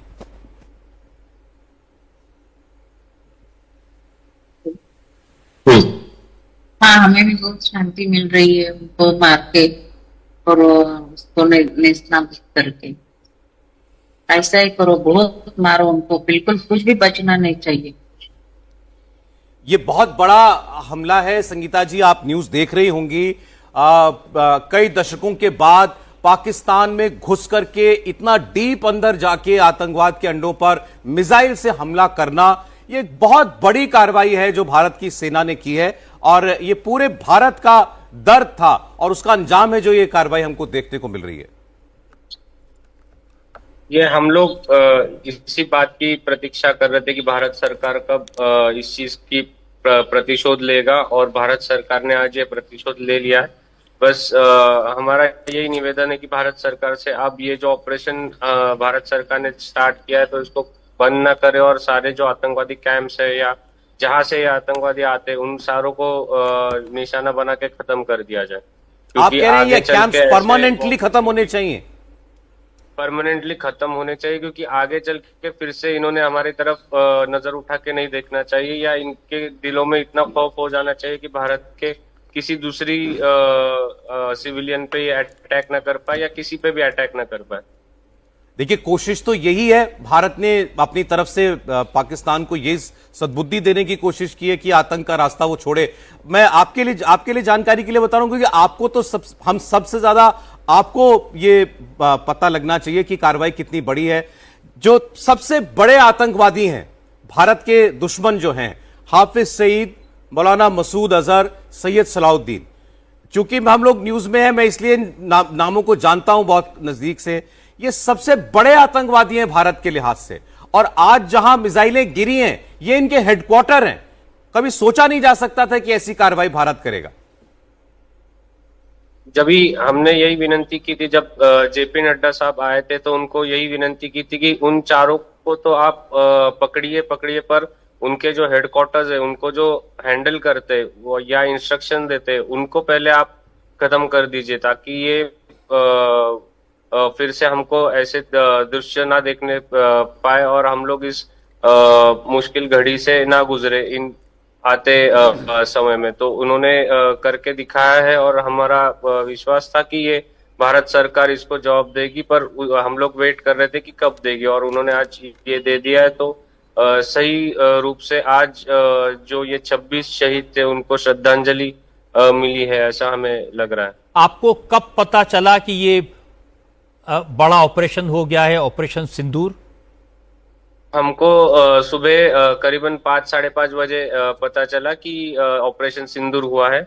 और ये मैं यहाँ पे बताना चाहूंगा कि ये जो भारत सरकार ने ऑपरेशन सिंदूर नाम दिया है, तो ये एकदम एक्यूरेट नाम दिया है, क्योंकि इसमें उन्होंने आंखों के सामने, मम्मी के आंखों के सामने हो या आंटी जी के आंखों के सामने, उन्होंने पापा को और अंकल को सिर में गोली मारी थी, जो कि मतलब सुन के ही बहुत इतना दर्द होता है। तो इन्होंने तो देखा था अपनी आंखों से और ये अभी भी उस सदमे से उभर नहीं पाई है। तो उनको अभी भी वो डर है कि कहीं से कोई आ जाएगा या कुछ हो जाएगा। तो ये जो नाम दिया है इन सारे लोग जो शहीद थे उनके सम्मान में, ये एकदम सही नाम दिया है। और उन्होंने ये कहा भी था कि आप जाके बता दो उनको कि हम और तो और इनको हाथ नहीं लगाते बच्चों को। तो ये उनके लिए बहुत अच्छा जवाब है कि आप अगर हाथ लगाओगे ये भारत के किसी भी इनको तो सहन नहीं किया जाएगा और अच्छी तरीके से जवाब दिया जाएगा। एक चीज देखिए उन्होंने और कही थी कि जाके मोदी को कह देना, मोदी को बता देना जाके कि हमने ऐसा कर दिया है। और मैं आपको ये बता सकता हूं कि प्राइम मिनिस्टर मोदी ये ऑपरेशन जब से शुरू हुआ वो पूरा टाइम अपने हमारे आर्मी के अफसरों के साथ बैठ करके पूरा लाइव मॉनिटर कर रहे थे। एक एक पल बताया जा रहा है कि वो देख रहे थे कि अटैक कहां पहुंचा, किस जगह पर मिसाइल गिरी, अब कहां पर पहुंचा। सो वो अब पूरे पिछले 15 दिन जो हैं पूरे देश के साथ, आप लोगों के साथ जुड़े रहे और इस ऑपरेशन के वक्त भी वो बिल्कुल लाइव अपडेट ले रहे थे। हमारा विश्वास था कि भारत सरकार कुछ ना कुछ करेगी, पर यही सोच रहे थे कि कब करेगी, पर आज उन्होंने ये कर दिया है तो हमको यही तसल्ली है कि इन सारे शहीदों को आज सही तौर मतलब सही रूप में श्रद्धांजलि मिली है। और एक बड़ी बात यह भी है कि आपकी भावनाओं का कितना ख्याल उन्होंने रखा है। जो लोग मारे गए, उनकी पत्नियां, बेटियां, माएँ, उनका कितना ख्याल रखा है। ये जो नाम है ऑपरेशन सिंदूर, ये नरेंद्र मोदी जी का आइडिया था। प्रधानमंत्री ने ये नाम सजेस्ट किया था हमारी सेना को, फिर उन्होंने इस ऑपरेशन को ये नाम दिया। यही मैं वही धन्यवाद देना चाहता हूँ कि इसको इन्होंने ऑपरेशन सिंदूर नाम रखा है, क्योंकि जिस दर्दनाक तरीके से इन्होंने हमारे घर वालों को मारा था तो उसके सम्मान में ये नाम देना एकदम सही था। और मतलब इन्होंने ग्राउंड से ये आते हैं तो इनको पता है कि लोगों की भावनाएं क्या है और किस तरीके से इसको हैंडल करना चाहिए। तो ये इन्होंने सम्मान देके मम्मी को या बाकी के सारे जो भी शहीद थे उनके बेटियों को या माओ को गर्व महसूस होगा कि आज इन्होंने बदला ले लिया है करके। जी, आपके साथ संगीता जी के साथ हम सब हैं, पूरा देश है, भारत के प्रधानमंत्री हैं। अब तो ये बात बिल्कुल साबित हो चुकी है। बहुत शुक्रिया हमसे बात करने के लिए संगीता जी का, आपका बहुत धन्यवाद। ये वो परिवार है जिनकी आंखों के सामने उनके घर के मुखिया को गोली मार दी गई थी। 22 तारीख को वो भी सर में गोली मार दी गई थी।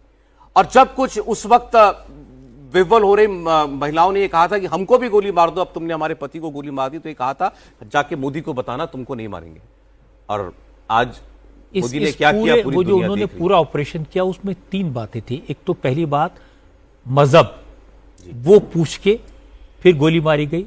दूसरा, उनको ये कहा गया कि मोदी को जाकर बता देना कि हमने ये किया है। और तीसरा, वो लोग जो आर्मी है, मिलिट्री है, उसके यूनिफॉर्म पहनकर आए थे। आज ये जो ऑपरेशन हुआ है, मुझे लगता है इसने इन तीनों बातों का जवाब दे दिया। रजत, एक और मैं बताना चाहूँगा, दुनिया की सबसे बड़ी डेमोक्रेसी, दुनिया की उस डेमोक्रेसी का चुना हुआ लीडर हमारे नरेंद्र मोदी, जिसको अगर आप दुनिया का आंकड़ा लें कितनी वोटों से उनको प्रधानमंत्री बनाया गया, वो दुनिया की सबसे बड़ी डेमोक्रेसी ने आज दुनिया को बताया है कि सिविलाइजेशन क्या होती है, एक कल्चर क्या होता है, और जो हमने ऑपरेशन का नाम लिया उसका महत्व क्या है। और ये पूरी दुनिया को समझना चाहिए कि एक डेमोक्रेटिक नेशन, एक डेमोक्रेटिकली इलेक्टेड गवर्नमेंट ने उस मुल्क के ऊपर हमला किया है जो उग्रवाद को पाल रहा है, पोस रहा है, और एक टेररिस्ट स्टेट दुनिया मानती है उसको, जिसकी फौज टेररिज्म के अंदर लिप्त है, जिसका आर्मी का चीफ, उनकी गवर्नमेंट, उनके लगातार आईएसआई के जितने रहे हैं, और ये लश्कर तोयबा, हिजबुल मुजाहिदीन तो इनके गुर्गे हैं। तो कहने का मतलब ये है कि दुनिया को ये समझना चाहिए कि एक डेमोक्रेटिक कंट्री ने एक रैबिड आर्मी जो एक बिहाइंड द सीन से गवर्नमेंट को कंट्रोल कर रही है, इलेक्टेड लीडर जो होना चाहिए तो उसको जेल में डाल रखा है, उसके ऊपर अत्याचार कर रहे हैं, अपने अवाम का उन्होंने पागल उल्लू बना रखा है, उनको उन्होंने भुखमरी की कगार पे ले आया है। और अगर पाकिस्तान की अवाम अपनी खुशहाली चाहती है, तरक्की चाहती है, अपना फ्यूचर चाहती है, तो इस रैबिड आर्मी को आप बैरक के अंदर बंद करें, इस रैबिड जो आर्मी का चीफ है उसको जेल में डालें। ये आपके हाथ में है, आप अवाम के हाथ में, बहुत शक्ति होती है अवाम में। अगर आप ये ठान लें तो आप ये कर सकते हैं। और आपका साथ आपके बलूच भाई आपके पख्तून भाई, आपके सिंधी भाई दे रहे हैं, और मदद करने के लिए हम खड़े हैं आपके साथ। तो आप करिए, आगे बढ़िए आप। रजत जी, एक चीज मैं इसमें कहना चाहूंगा, जो आपने बड़ी अच्छी अभी शुरू की थी बतानी, कि जब भी कोई टेररिस्ट ये कहता है कि मोदी को बताएं, एक्चुअली वो पूरे देश को चैलेंज कर रहा है। हमारे prime minister, honourable prime minister जो है, वो रिप्रेजेंट करते हैं पूरे नेशन को, वो अपने आप को रिप्रेजेंट नहीं कर रहे। अगर कोई भी उनका नाम लेके बताता है कि आप उनको बताएं, तो वो पूरे देश को चैलेंज कर रहा है। और हमारे पॉलिटिकल लीडर्स कोई बड़ी बड़ी बात नहीं करते, वो एक्शन पे बिलीव करते हैं, और उसके बाद ये एक्शन 15 दिन के अंदर पूरा हुआ है। देखिए, उन्होंने जो सेंटेंसेस कहे थे ना, पहली बार बिहार में जब वो बोल रहे थे, पहला वाक्य था ये देश की आत्मा पर हमला हुआ है, और दूसरी बात उन्होंने कही कि इस बार इनको ऐसा सबक सिखाया जाएगा जिसकी उन्होंने कल्पना भी नहीं की होगी।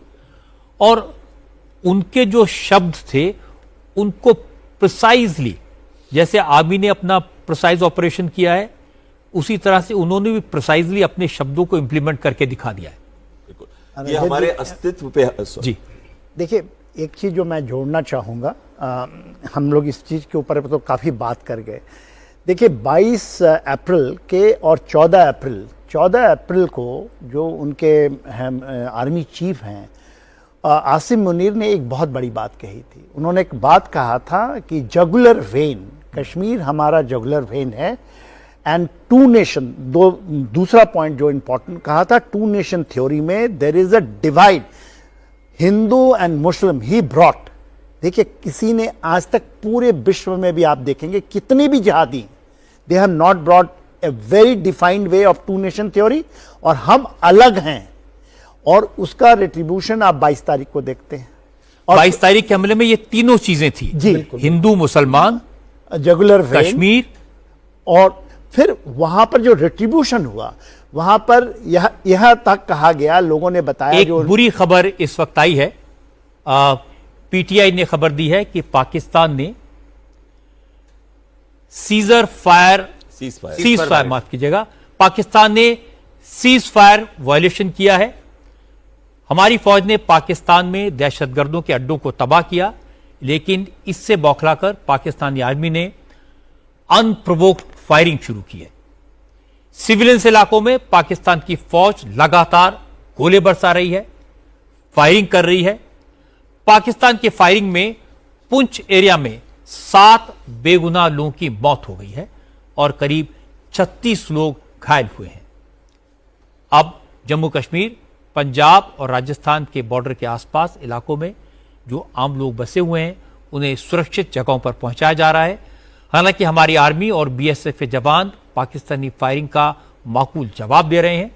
बॉर्डर एरियाज में जो कैजुअल्टीज हुई हैं उसके बारे में अभी तक आर्मी की तरफ से कोई ऑफिशियल कॉन्फर्मेशन नहीं आया है, लेकिन प्रेस ट्रस्ट ऑफ इंडिया ने 7 लोगों की मौत को कंफर्म किया है। तो ये बुरी खबर है, जो एक रिजल्ट है कल रात जो आतंकवादी हमले किए उसके ऊपर।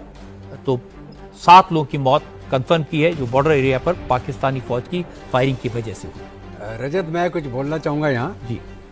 ये पुंछ राजौरी का जो सेक्टर है, मैं वहाँ का जनरल ऑफिसर कमांडर था, जीओसी, और जो ये गोलाबारी पाकिस्तानी फौज ने करी है, इन्होंने हमारी चौकियों के ऊपर नहीं करा, इन्होंने सिविलियन एरिया के ऊपर अपने बम बरसाए हैं। वो उस इलाके में कौन सिविलियन रहते हैं? सारी मुस्लिम आबादी। ये किनको मार रहे हैं? अपने मुस्लिम भाइयों को मार रहे हैं वहाँ पे। ये पाकिस्तान की फौज जो है नहीं, मैं आपसे ये कहूंगा कि वो किसी मुसलमान को नहीं मार रहे, किसी हिंदू को नहीं मार रहे, वो भारतीय को मार रहे हैं। मेरा कहने का मतलब ये है, उनके लिए कोई अगर मतलब वो कहते हैं कि मुसलमान और हिंदू अलग है, वो उसको तोड़ रहे हैं, खुद मार रहे हैं वो, और हमारे भारतीय लोगों के ऊपर हमला कर रहे हैं, सिविलियन एरिया पे हमला कर रहे हैं। और इसका जवाब हम उनके सिविलियन एरिया पे नहीं देंगे, हम उनको देंगे जो फौजी और पाकिस्तान आर्मी के जो, क्योंकि आप लोग तो सब आर्मी के हैं, आप इस प्रोफेशनल फर्क को समझ सकते हैं कि भारत ने किसी सिविलियन पर हमला नहीं किया आज तक। रजत, भारत ने किसी मिलिट्री को टारगेट नहीं किया। सिविलियन टारगेट्स को हम एड्रेस नहीं करते हैं, ये हमारी फौज का असूल है और हमारे देश का भी ये असूल है।